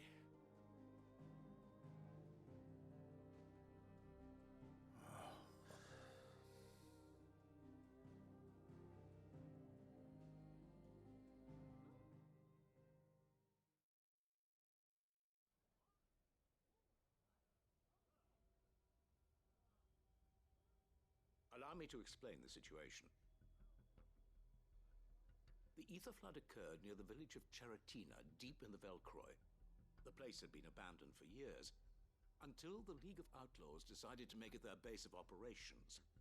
Now they're all turned, and if the scouts' reports are correct, heading in this direction. They are mindless monsters, driven only by hate and rage. And they are utterly unpredictable. With the bandits, we at least knew how and where they were likely to attack. When these creatures come, Dalamil will have the bitterest fight it has ever faced on its hands. The town guard will muster at the north gate. The rest of us will take the south.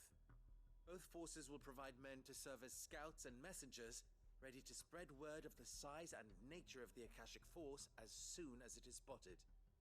And as soon as it has been, we will converge on its position and see that it is driven back from Dalamil at all costs. Conrad, can I count on the support of the town guard? Always.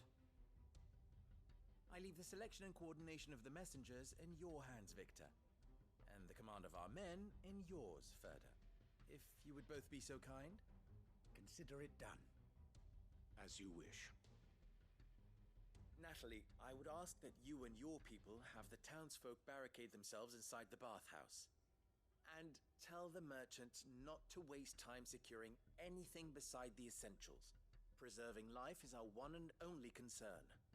As long as we survive, it doesn't matter what trinkets we might lose. Our riches can be regained. And if anyone doubts that, let it be known that the Briar's Kiss stands ready to cover any losses. Very well. I shall tell them. Where do I fit into this plan? Where else but the most perilous place of all? I would like you to travel to the home of our erstwhile League of Outlaws, Cheratina itself. The main host is most likely still there, and Dalamil will not be safe until it is eradicated, root and branch. A little gardening. How pleasant. I doubt it.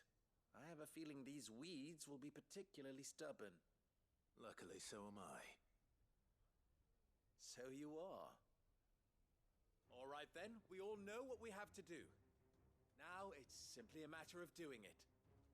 For Dalamil.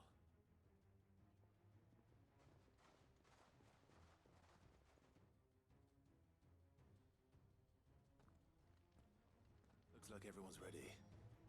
I'd better not keep them waiting.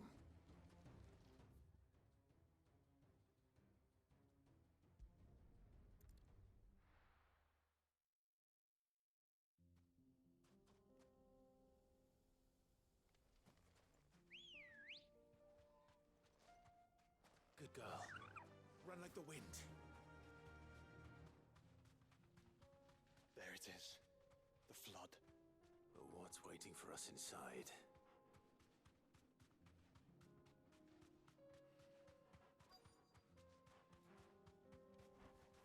Thanks, girl.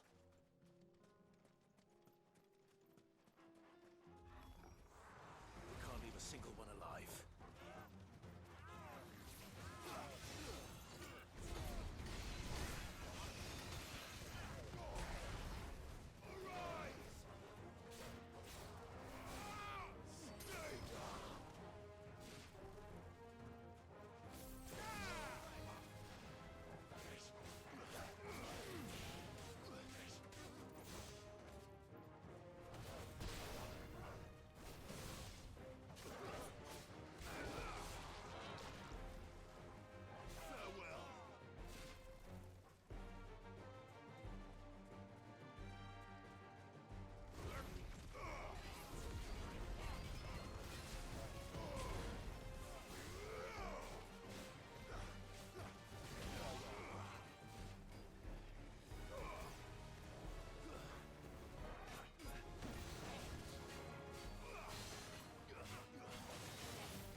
The League is disbanded.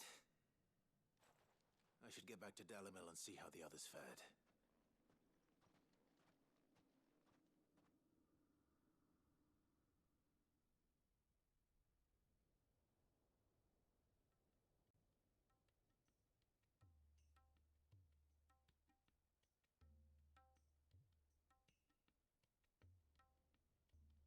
All the Akashic we were able to find have been dealt with. Seems that might be the last of them. Last of them here, perhaps. Lubor, Sir Clive has returned. Clive! What news from Charatina? It's done. Root and branch. I knew you wouldn't let me down. Thank you, my lord. Friends, the Horde has been driven back. The Akashic have been defeated. And we need not fear the arrival of any more, thanks to Clive. Victory is ours. We bloody did it! We saved Dalimil. Lubor, allow me to apologize. After all you have done for this town, we should never have doubted you. But we did. And for that we are truly sorry. We only hope that you can forgive us. We need you, Lubor. Dalimil needs you. So, if you would still like to be considered for the position of mayor, you have our backing. You do remember that I'm a bearer, don't you? We do. But that is not a stain on your character. It is a stain on ours. We thought only of what we perceived bearers to be, not what you truly are. The man who saved Dalimil twice over. I see. But I will only accept your proposal on 2 conditions. Name them. Firstly, that you will both do everything in your power to rally your people to my cause. If the Town Guard and the Merchants League do not accept my leadership, it will be doomed from the start. Unity is the key to defending Dalimil, and I do not doubt that we shall need to call on our combined strength again. When that time comes, I will expect us all to pull together, just as we did today. Of course. You have our word. And secondly, you will accept that if I am to lead you, the mistreatment of bearers must end here in Dalimil. Any bearer within our walls shall be afforded the same rights as any other citizen. They will not be judged by what they are, but who they are. As we failed to do, and came so close to losing everything. We agree to your conditions. And we have only one in return. That you continue to work for the good of Dalimil, as you always have. Condition accepted. Well then, it seems my mayorship is all but confirmed. Do I get some sort of special hat?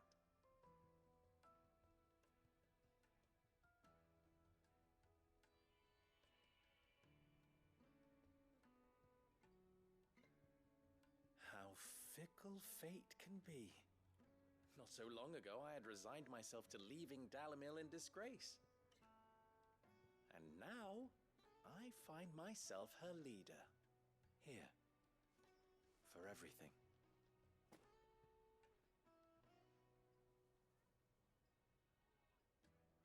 Lubo. About the children.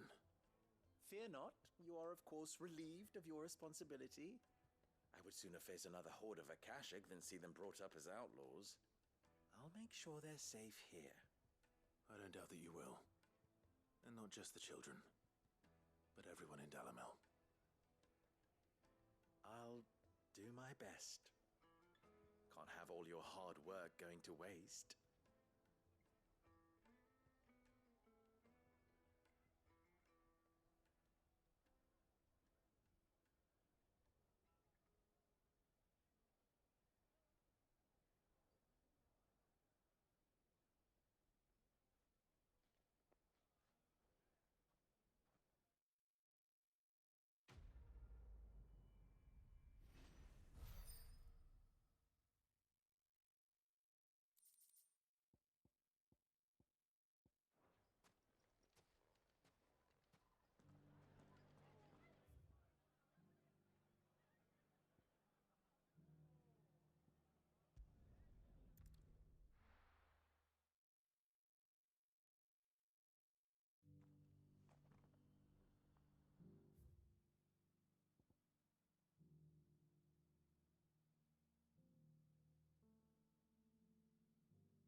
Here, take a look at my wares.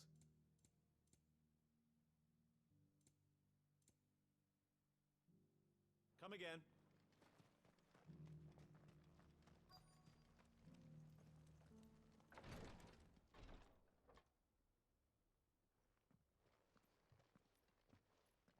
Your Grace, my lord, I trust your journey was not overly onerous. Cyril, you found a letter from Father? Yes, I have it here.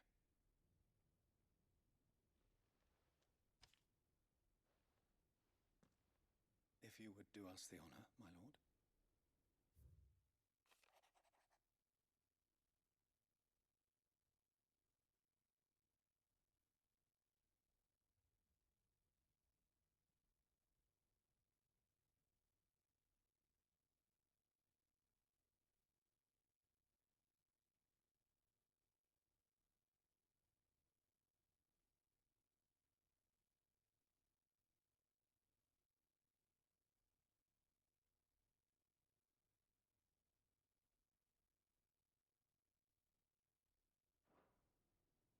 An inheritance.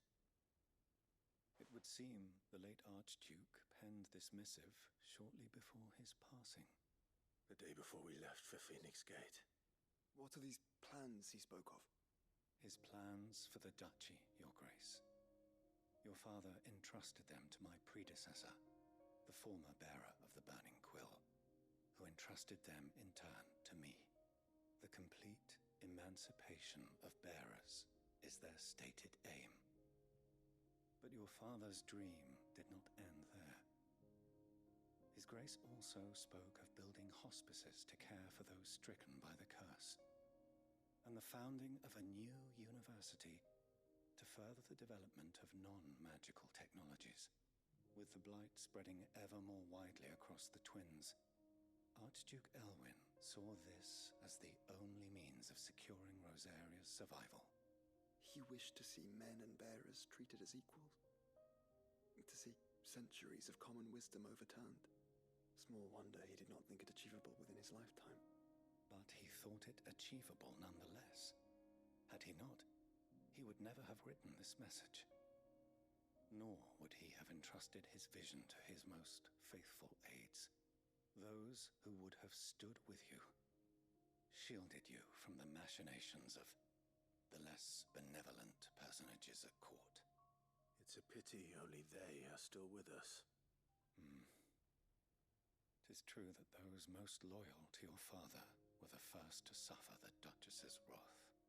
But one at least remains, and she has come bearing gifts. What do you mean? Mayhap it is better that she explain, my lord. After all, the duties entrusted to me by my predecessor extended only to recovering His Grace's will and arranging a meeting with the one who might execute it, or a part of it, at least. And where is this woman? She awaits you in the archive, Your Grace. Thank you, Cyril.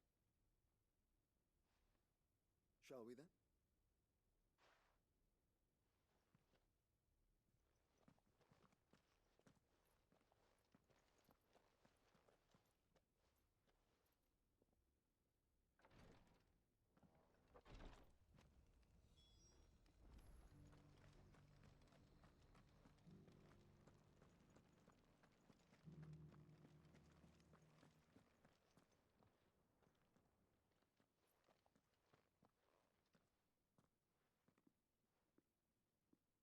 My lord, Your Grace.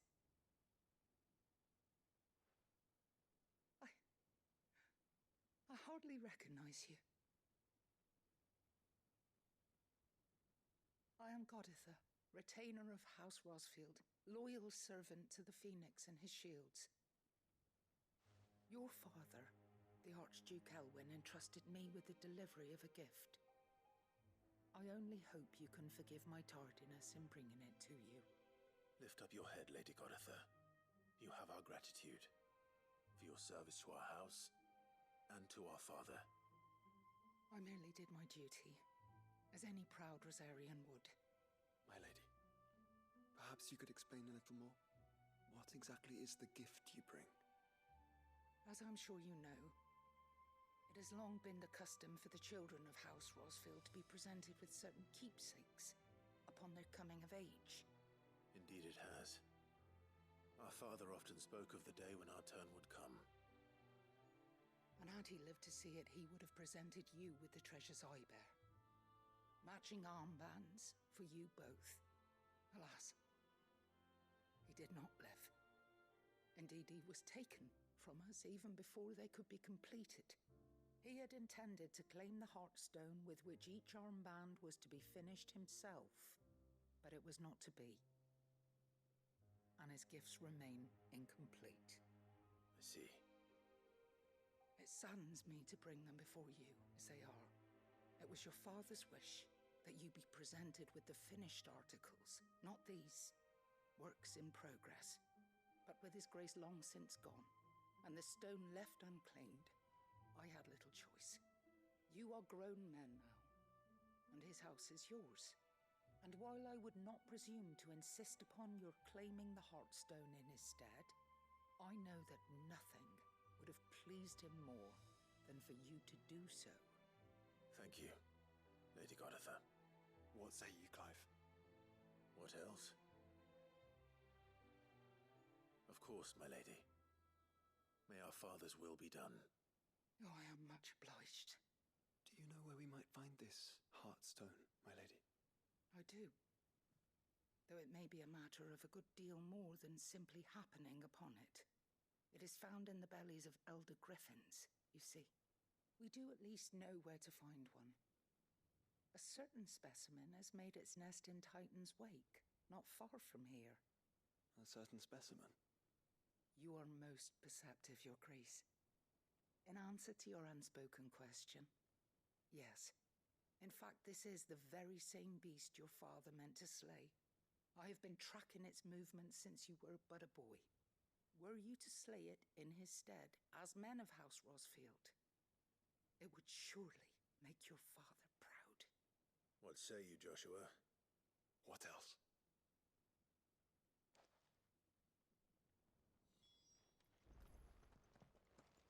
Titan's Wake is to the south of here. But we must not be hasty. The good lady has been disappointed once already.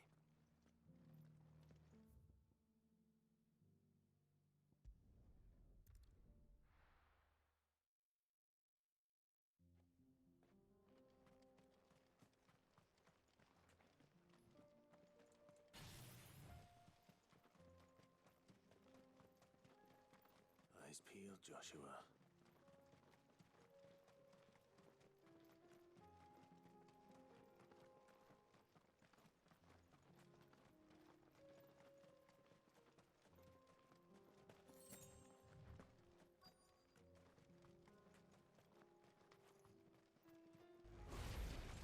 There it is.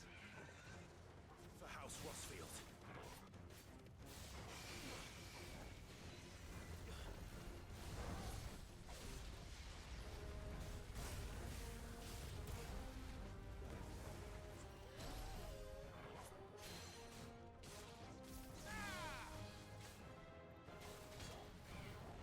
Too slow.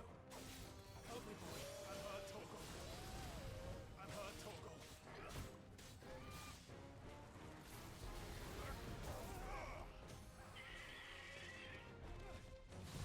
To me, boy.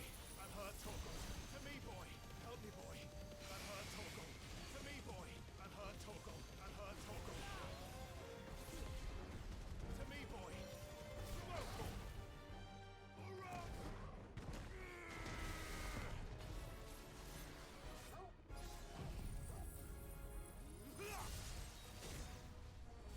You're finished.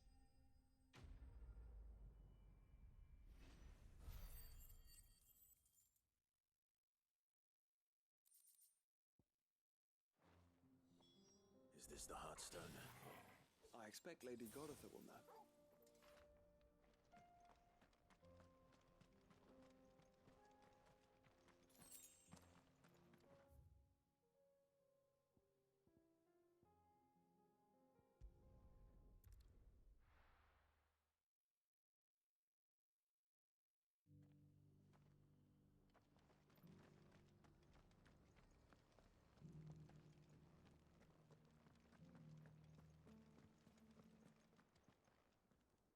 Oh, thank the Founder you were safe. The griffin is slain then? And the Heartstone claimed.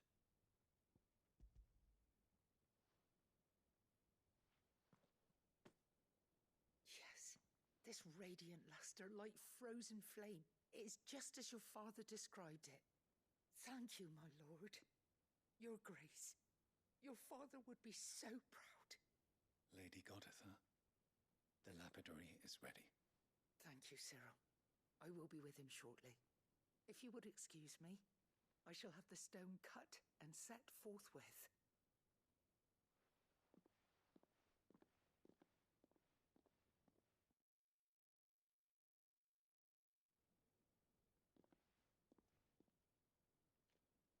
The armbands are complete. Pray, take them. They are yours, after all. Heartstone is harder and more enduring than garnet, or even ruby. It symbolizes unwavering will and devotion, and the graven vines encircling the stone represent the unbreakable bonds between you. It's a message. Father knew we had enemies both inside and outside the duchy. Enemies who would thwart his vision. Only with unwavering devotion would it ever be realized. And only if we stood together, as Phoenix and Shield, as brothers in arms. Only then might those enemies be overcome. Indeed.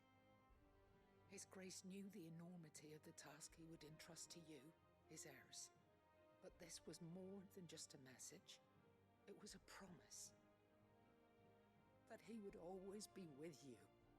Thank you, Lady Goditha, for remaining the steadfast custodian of our father's will. Forgive me, my lady, but there is something I don't quite understand. The Undying told me that after Father died, Mother claimed all of the ducal treasures for her own. Even if the armbands were incomplete, she would surely not have overlooked them. So, how were you able to keep them from her? Because I was the keeper of the vault. Though I was but a lowly servant, your father spoke to me of his intentions for the bands, of the deep love he had for both of you, and his hopes for your future. In the days before the disaster at Phoenix Gate, I discovered that the Duchess had ordered her jewelry be sent away from the castle. It was then that I knew she meant to betray us. I tried to warn your father, but it was too late. When word of the fire reached Rosalith, I knew my time was short. So I took up the armbands and I fled into the night. And thank the Founder you did. Yet my duty to your father was incomplete. Not knowing what else to do, I followed the Griffin, thinking I might claim the Heartstone on its passing. And so my pursuit continued, until Lord Cyril appeared before me. He informed me that his Grace's will had been recovered, and that his sons were alive and well. Lady Goditha, on behalf of my father and all the people of Rosaria, I thank you for your loyal service. As do I. Thank you, my lord. Your Grace, for coming back to us, for giving my service meaning.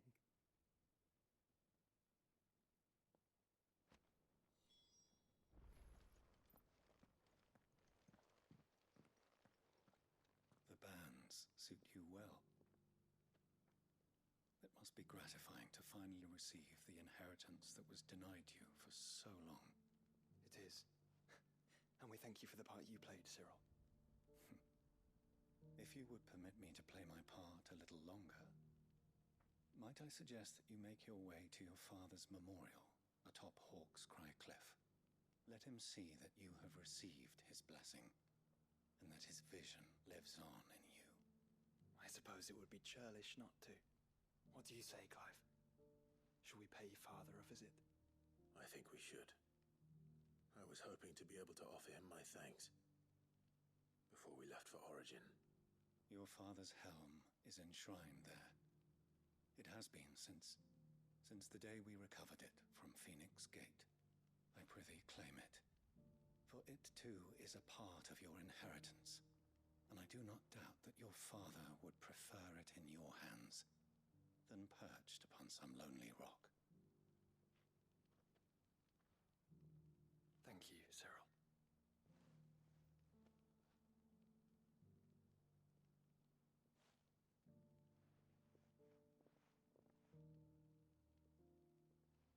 Come on, Clive.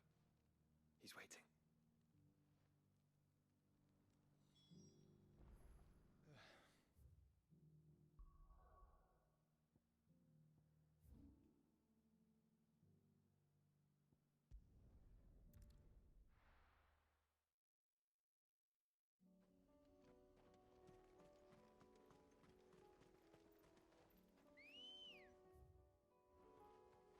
Unwavering will and an unbreakable bond. Do you really think we're strong enough? To save the world? Of course. To have overcome Father's political enemies? Of that I'm less certain. Especially knowing what we know now. What Mother was truly capable of. But perhaps these bands would have helped. Knowing he was with us would have made all the difference. It's just back there. Straight home now.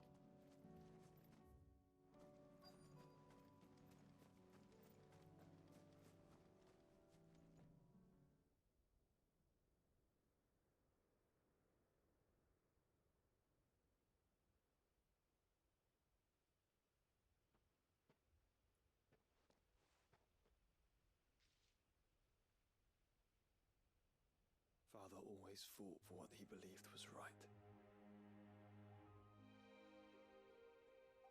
It wasn't until that night at Phoenix Gate that I realized I had never fought for anything. I always had someone else to do the fighting for me.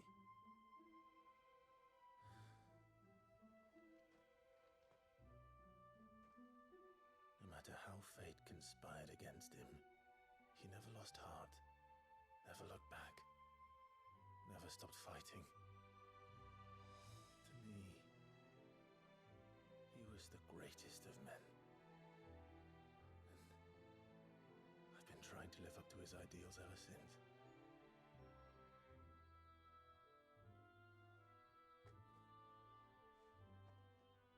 We all have, Clive. We all have. And we'll keep trying. Because that's what he would have wanted. What he would have done himself.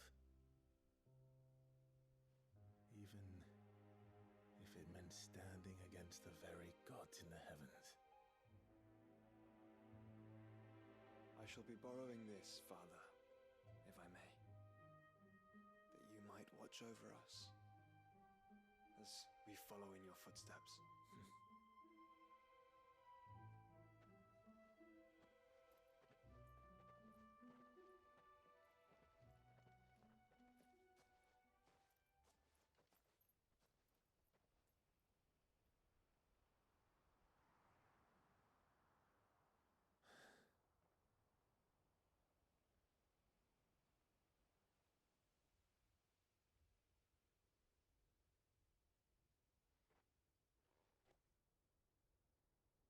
We won't lay you down.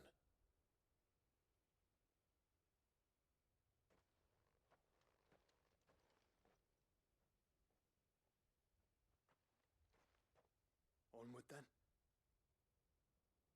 Onward. To the end. And to a new beginning.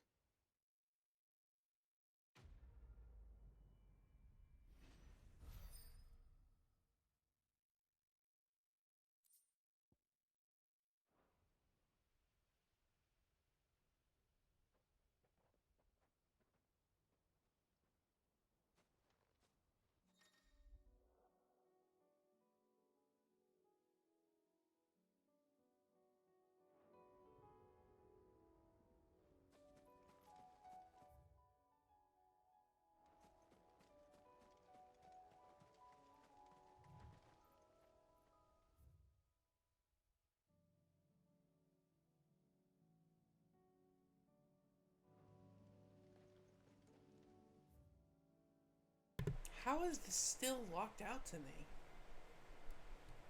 Alright, we still have one more. Two more?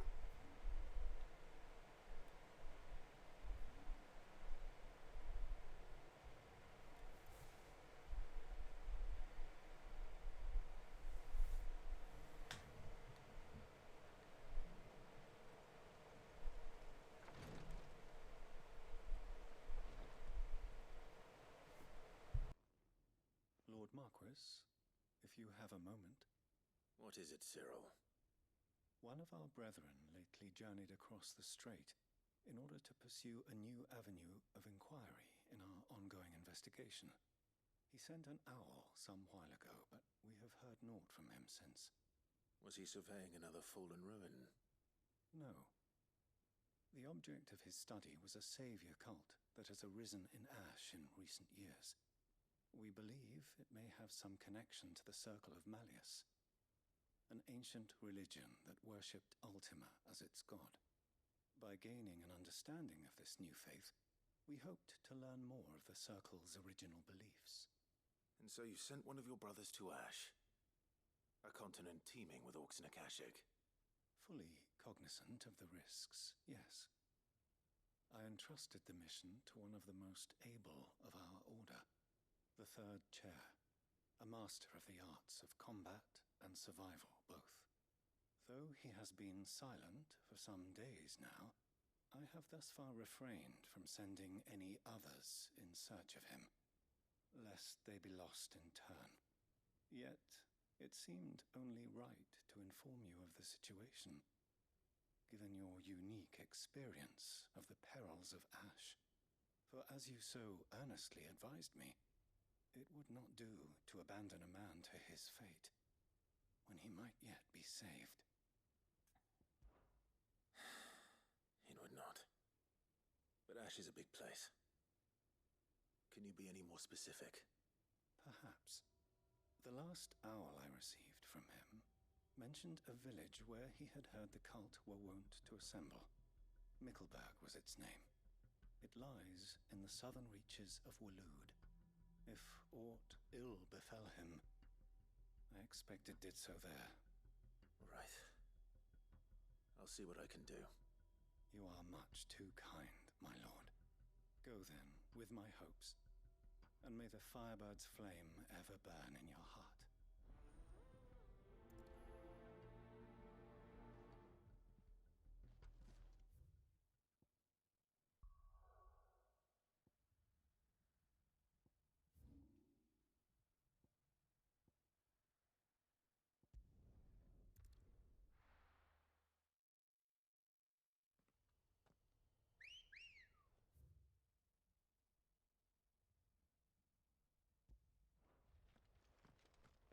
Come on.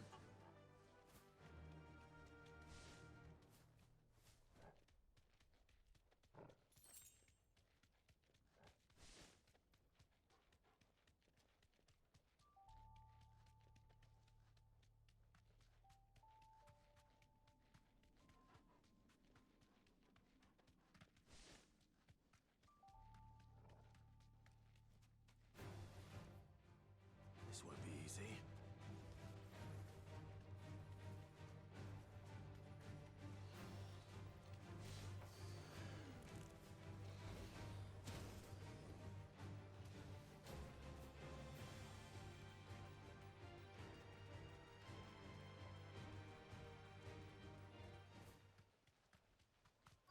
Might this be Mickleburg?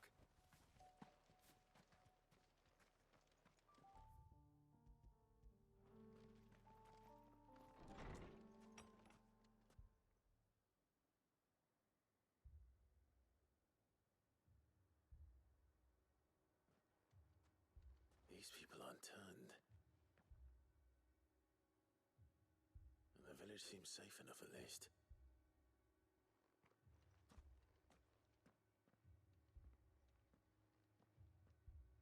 What is going on here?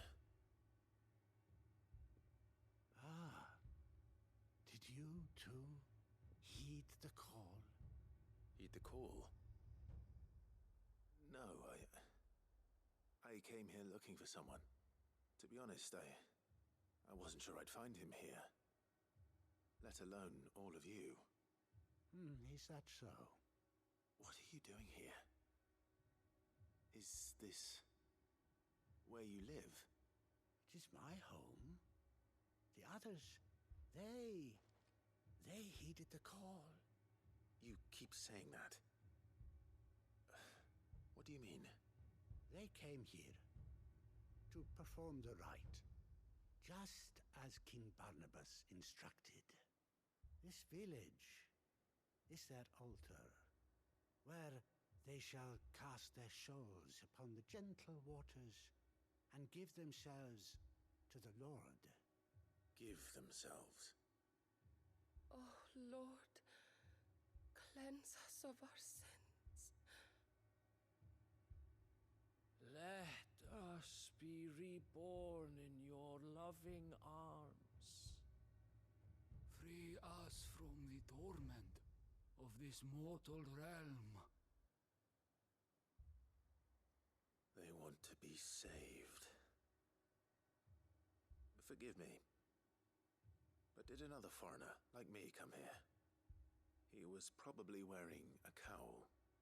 You mean the traveler from Stone? Yes.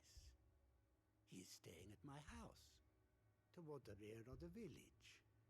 Thank you. If you don't mind, I'll go and greet him. They seek the same salvation Barnabas did.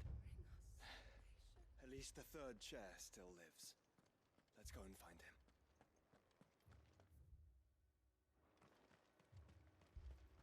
They're all gonna become Akashic.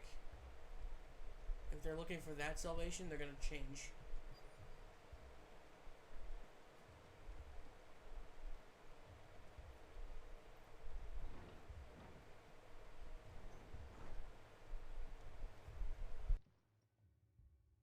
Excuse me. Are you with the Undying? I am. And so it would appear, are you? Lord Rosfield, if I am not mistaken. That's right. And you must be the third chair. I am. Cyril was worried for your safety. He sent me to find you. Then I must apologize. I did not mean to trouble the bearer of the burning quill, much less you, my Lord Marquis. He said that you had failed to report. Is there a reason for that? I came here to study the followers of this new faith. But the more I learned of them, the more my own faith began to falter. You have seen them at their prayers, have you not? They devote themselves to the veneration of their Lord with a fervor I have never seen before. Praying night and day that they might be rid of their wicked wills and reborn in their Saviour's light. Not that they might be granted respite from their worldly woes, but so that they might continue to serve him. Serve him with all of their beings. I too swore to devote my life to the service of my Lord and Master, but this... 'tis different. It is more. And so I would see it through to the end. See these people safe, that they might achieve their dream. That they might do their duty to their Lord. Even if it should keep me from doing my duty to mine. You do understand what their dream is, don't you? I do, my lord. They would cast aside their wills and become Akashic. I know that it may be hard to believe, but to these people, that is the very essence of salvation. Forgive me, my lord, but I must remain here. If you are to return to Master Cyril, I would consider it a great... Did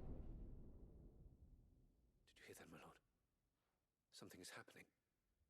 I'll go and find out what. Stay here.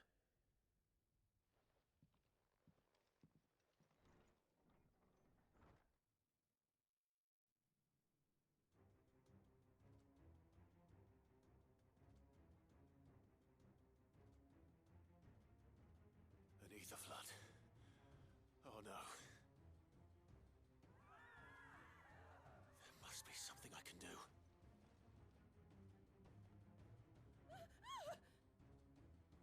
Echoes as well. Found her. Ready, brother? Ready.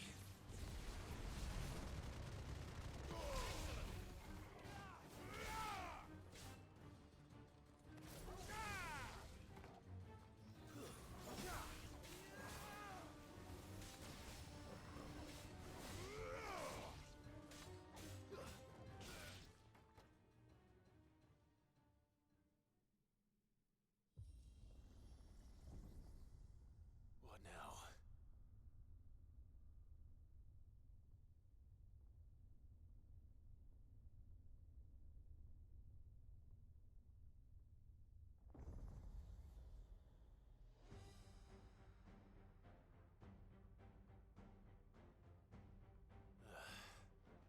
We meet again. I've killed your kind before.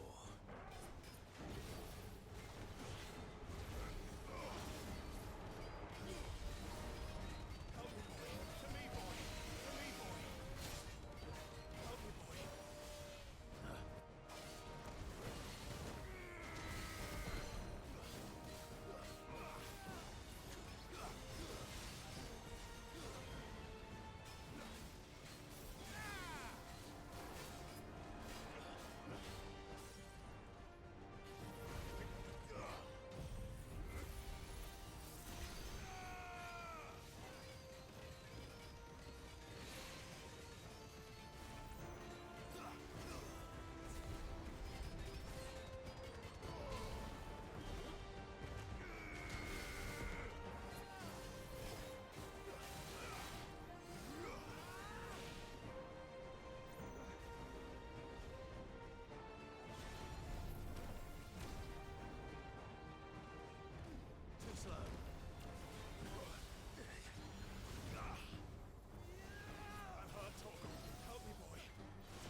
might have a chance to find true salvation by devoting themselves to the service of their Lord. Just as I did when the Undying plucked me from the gutter and gave me a cause to believe in. A duty to serve was everything to me, and I would not deny them that fulfillment, even if they must become a Kashik in order to achieve it. Forgive me, my Lord Marquis. I did not mean to trouble you with this. My findings. Could you deliver them to Master Cyril for me? Of course. Your duty will be done.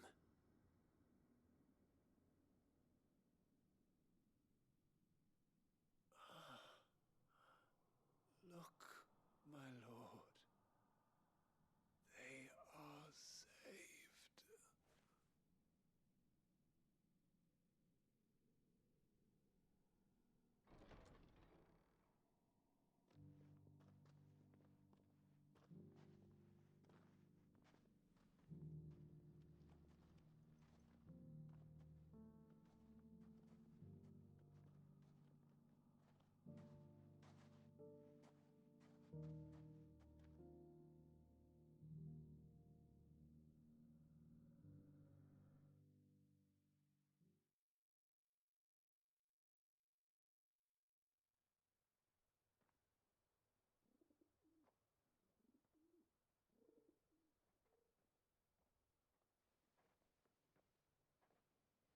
They are saved. Founder. I should get this report to Cyril.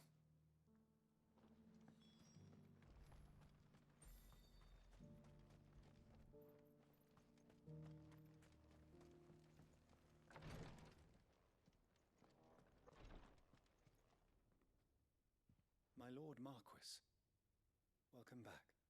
I am glad to see you hale and whole. I met with your third chair, Cyril. He bade me deliver his findings to you.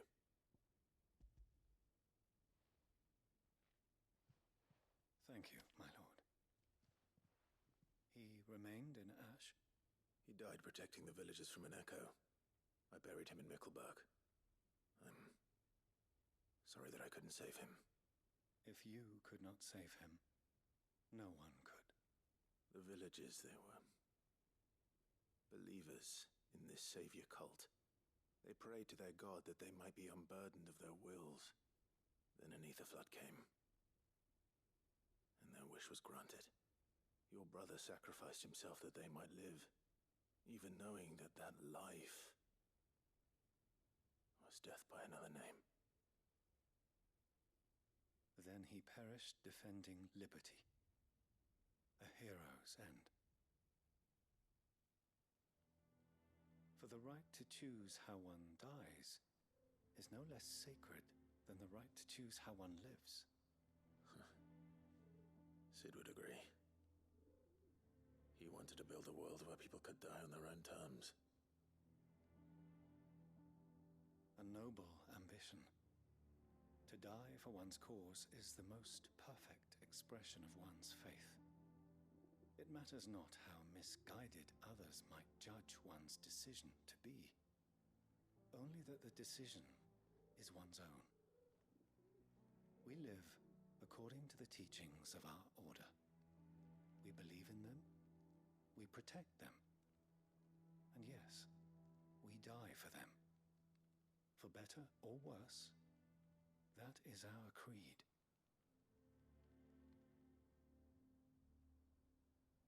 But he didn't die for your creed. He died to save them, and you still believe that what he did was right. I believe that he believed it was. We of the Undying are not slaves, but willing servants. And this was his will. The ultimate expression of it. All right. I'd like to know this man's name, Cyril. To know the names of all the Undying who've fallen in the line of duty. They died serving my house. It's only right that I remember them. That is my duty. Of course. I shall fetch the Book of Martyrs at once. My lord, it has been, and shall ever be, the greatest honor of my life to serve House Rosfield. Though our duties may differ, yours is no less important. I pray with all my heart for your success. And were they here, I have no doubt but that every one of my fallen brothers and sisters would feel the same.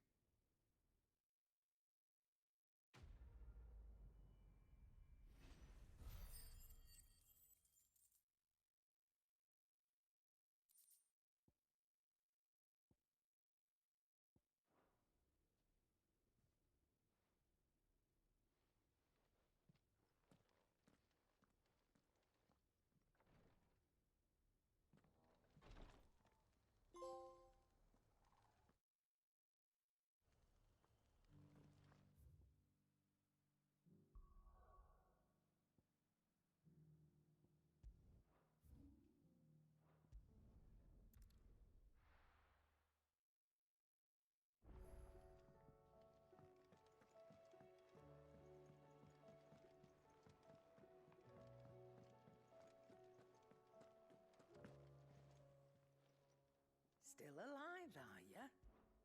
Go on, then.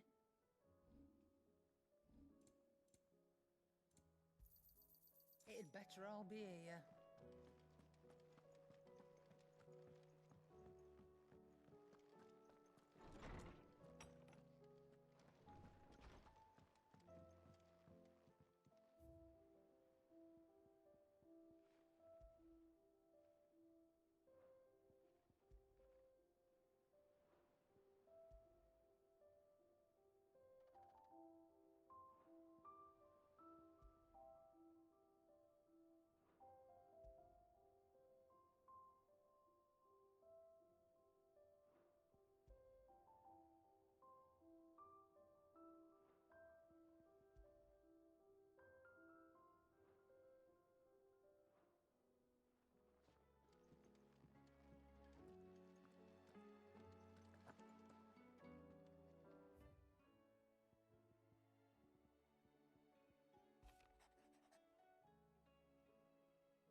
If Joshua's worried about Jill, I should go and speak with him.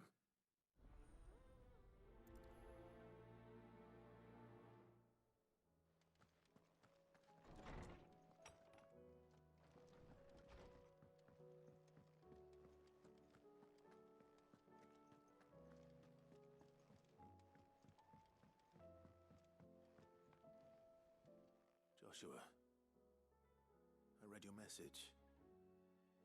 You're right. Jill is different. I don't think I'd realized how different, but since we returned from Drake's spine, I've felt it more and more. I suppose it's not hard to imagine why. She doesn't think she belongs anymore. And that's why we need to remind her she is still one of us. To let her know that we still need her, now more than ever. That you still need her. But how to do that? When last we were truly close, we were but children. Of course. Do you remember the time we accompanied Father on his annual tour of the Duchy? And Jill and I broke from the procession to ride up Man's Hill. To see the snow daisies, I remember. It was the first time Father had allowed us to join him.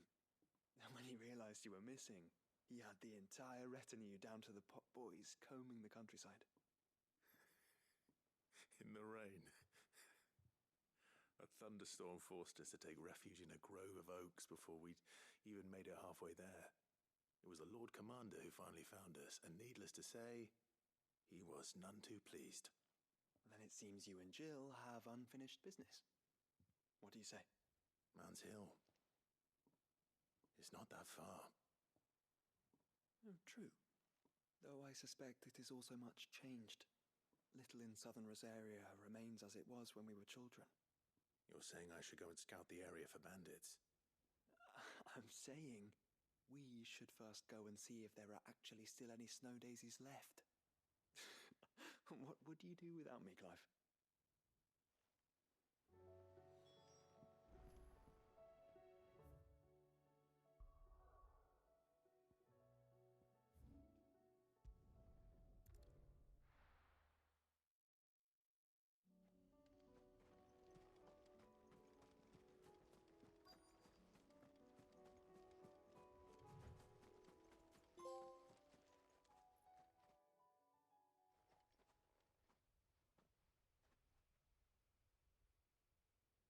This is the place, but...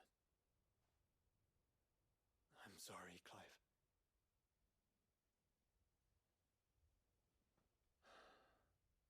Has nowhere been spared. What do we do now? We keep looking. Man's Hill cannot be the only place where snow daisies grow. Perhaps, but it's the only place I know of. Knew of. Then why not ask someone who might know of another? Someone in the backyard? To the hideaway, then.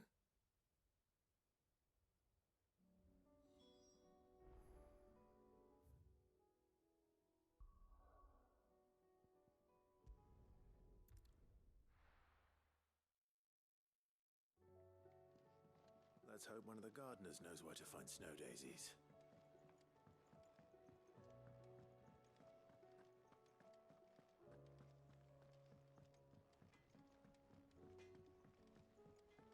Say what you will, Lady Karen has seen our...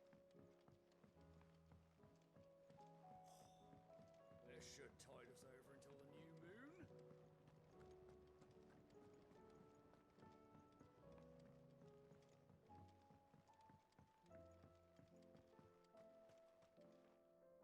Oh. What brings you down from the heavens, Sid? I need your advice. Joshua and I are looking for a place where snow daisies grow. Preferably in abundance. Snow daisies. Then you'll want somewhere not too hot and not too cold. And where the winds are strong enough to carry the seeds. I reckon Man's Hill would be a good place to start. There in the Royal Meadows, perhaps? Both have similar climbs and the right elevation. If the Blight hasn't claimed them yet. Right. Thank you.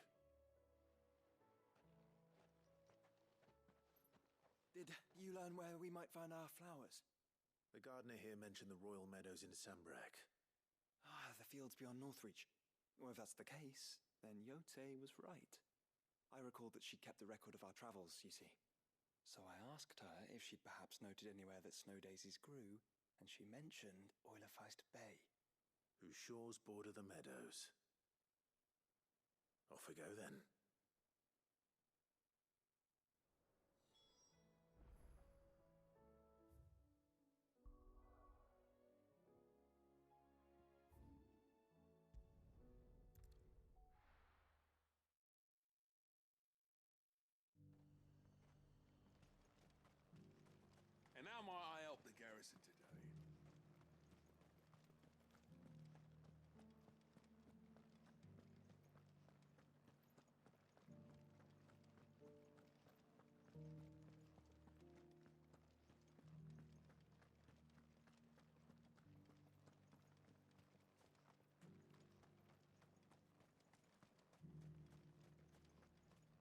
those things didn't fight like men.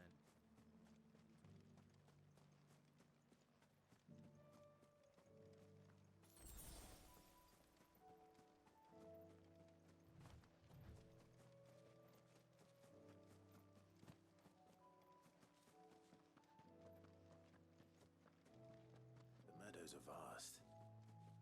Where do we even start? Yote mentioned the coastline. We can start there.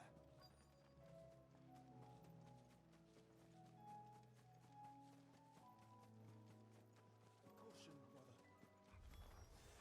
Look, brother. You see them? I do. The flowers and our friends.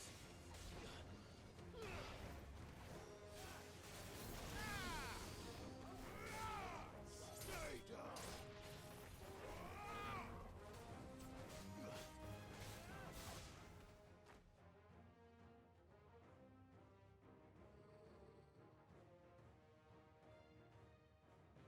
What do you see, boy?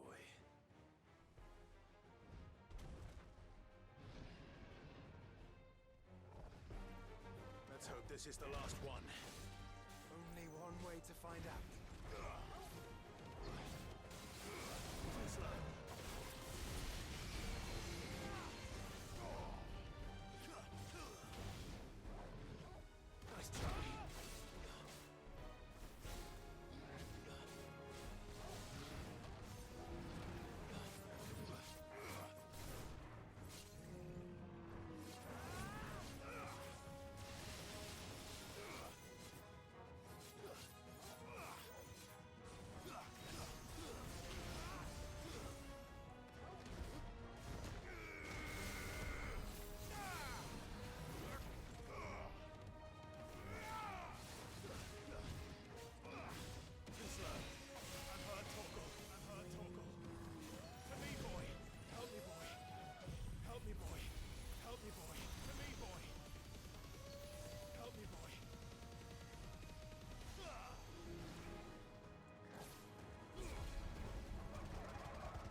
That was harder than I expected.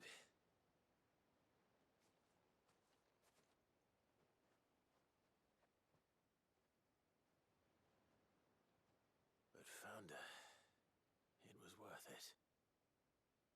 They're beautiful. Do you think Jill will like them? She'll love them.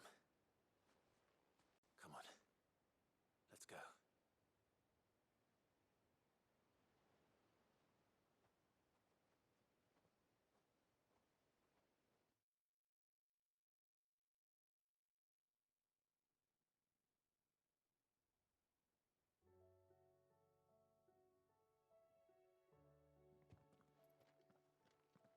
It appears my work is done. The rest, as they say, is up to you. Well, you and the skies. We wouldn't want another thunderstorm now, would we?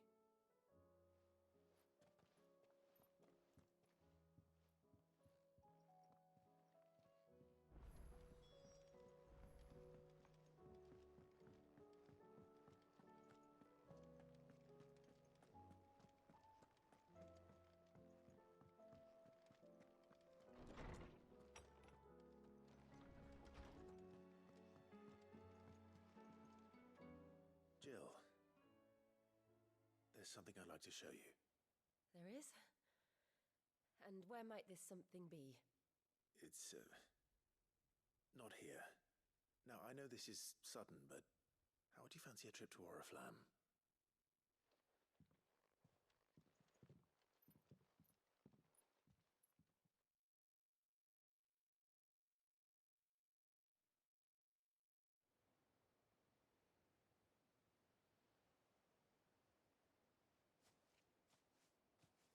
There are so many. This is what you wanted to show me. I don't know what to say. You don't need to say anything. The smile on your face is enough. We've been worried about you, Joshua and I. Do you remember when I took you to Man's Hill? Or tried to? How could I forget? You saw me crying and thought a change of scenery might lift my spirits. In the end, it earned me a nasty cough and a stern scolding from your mother. But I felt wonderful nonetheless. I'm sorry. I had no idea what I was getting us both into. But I couldn't bear to see you like that. Before we left, my chambermaid told me she'd overheard your mother talking about my marriage prospects with some of the noblewomen at court. They were debating whether it would be more profitable to marry me off to one of the high houses instead of saving me for the ducal line. No one thought to ask me what I wanted. I was nothing to them. A pawn at best. I felt so trapped, so lonely. I didn't know. But I wasn't alone. You were there. Your hand in mine as we ran for those oaks. And I knew then, no matter what happened, I would be all right. I'll never forget that feeling.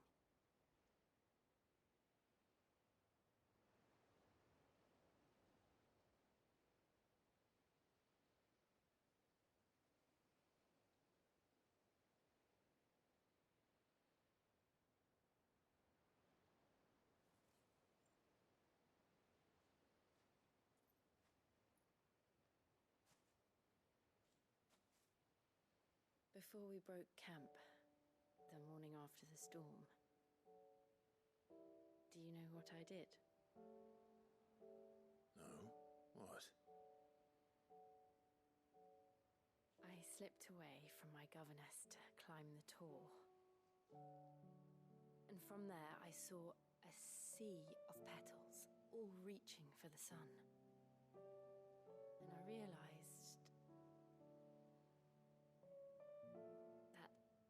no matter how terrible the night, dawn would always come.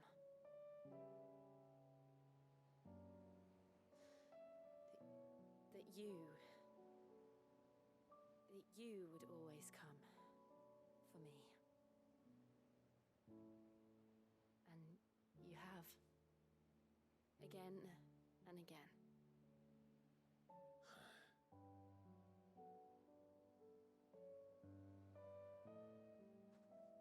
Where do you see us? When all this is over?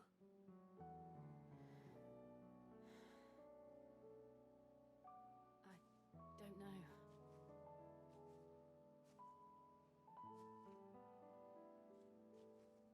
Not here, though. I think I've outgrown the twins. After everything we've been through, the realm just seems so small. I'll need some space to spread my wings. Then that's what you'll have. And I'll stop at nothing to see that you do.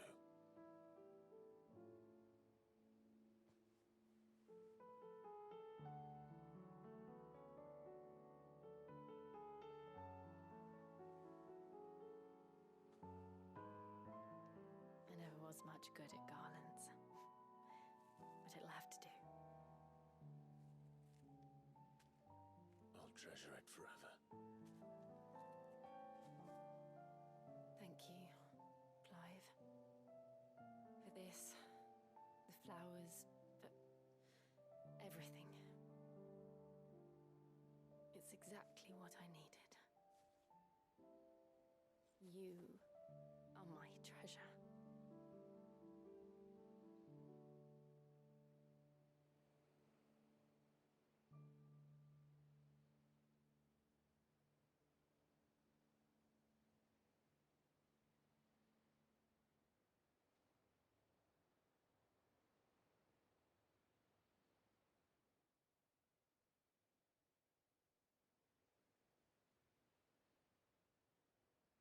We should probably be getting back. I expect the others are wondering where we are. You're right. There's still much to do. And we'll do it together.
Alright. That's everything that we can do for the base game, I think, besides finishing the game. I guess before we go, we'll go to Tomes and see the state of the realm and such.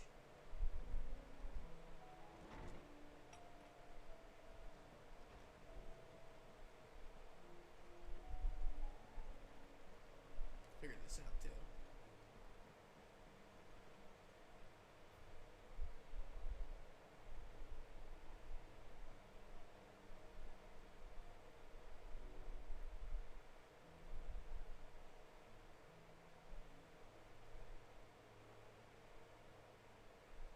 Oh, by the way, I learned that you could do this. You look like you could do with a drink. You can do this if this is for a trophy. If you do 36,000 gil. Oh, keep your mug handy. Alright, let's go talk to Tomes and finish our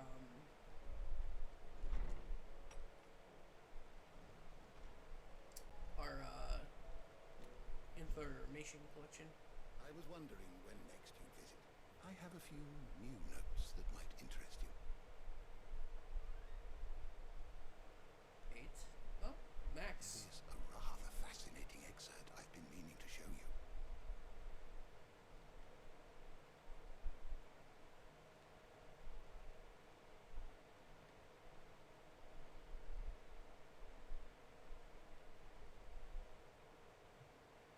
What subject shall we consider today?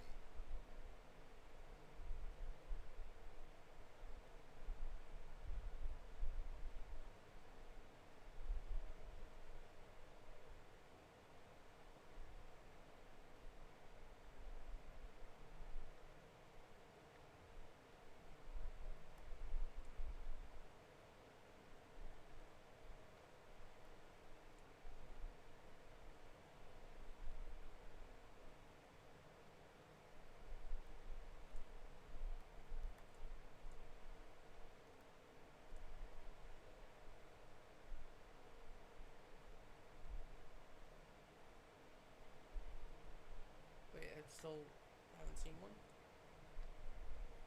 Okay.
It was nice to see Elwyn's ghost.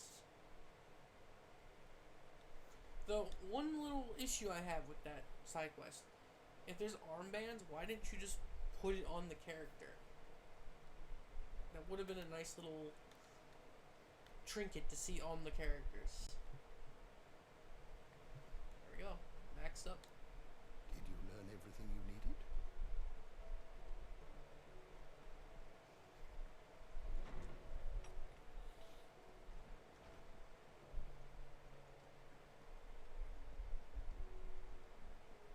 And then we'll talk to Vivian one more time.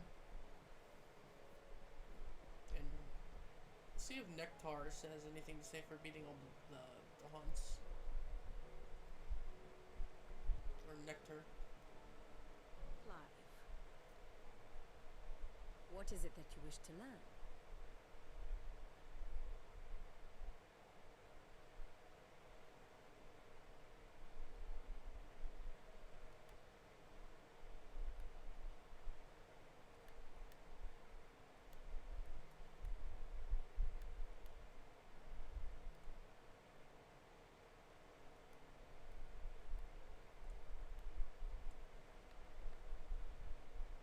One must understand one's place in the world.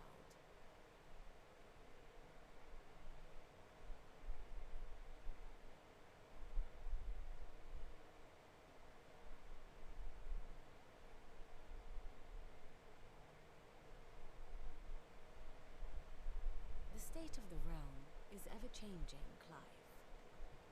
Okay, Nectar.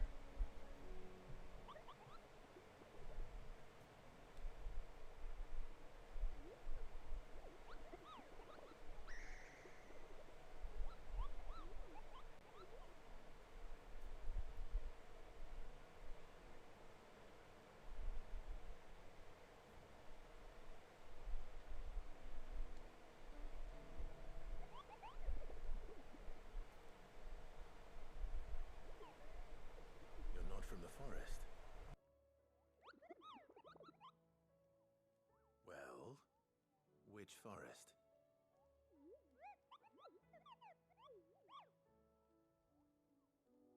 Then what were you going to tell me?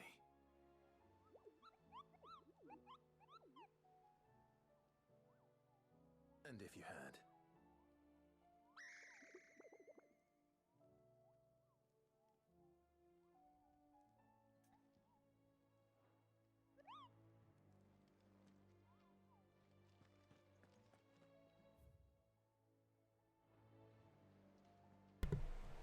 Oh, Nectar, you adorable little goober. Alright. So, with that being said, I have everything done except for the DLC. And obviously the final mission of the main game. So when we come back, we're going to be starting Echoes of the Fallen. And then after Echoes of the Fallen, we will do the Rising Tide, because that's when they came. That's the order they came out in. Between the episodes, though, I'm gonna do a tiny bit of grinding. I'm just gonna hit level 50, which you can see I'm fairly close to.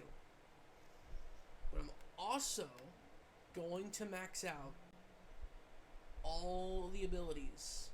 Speaking of which,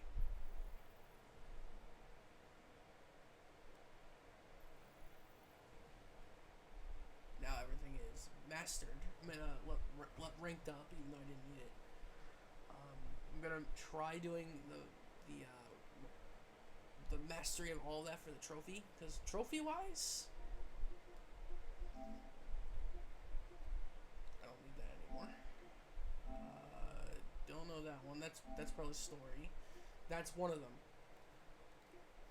And then obviously this is beating the game on Final Fantasy mode, which you can only do on New Game Plus anyway. So this is the last optional one I have for the story. And then Echoes of the Fallen has its own trophy set, and so does the Rising Tide. So, off camera, I'm going to hit level 50 and grind the AP for these guys. So, I will see you guys next time. I'm going to save the game.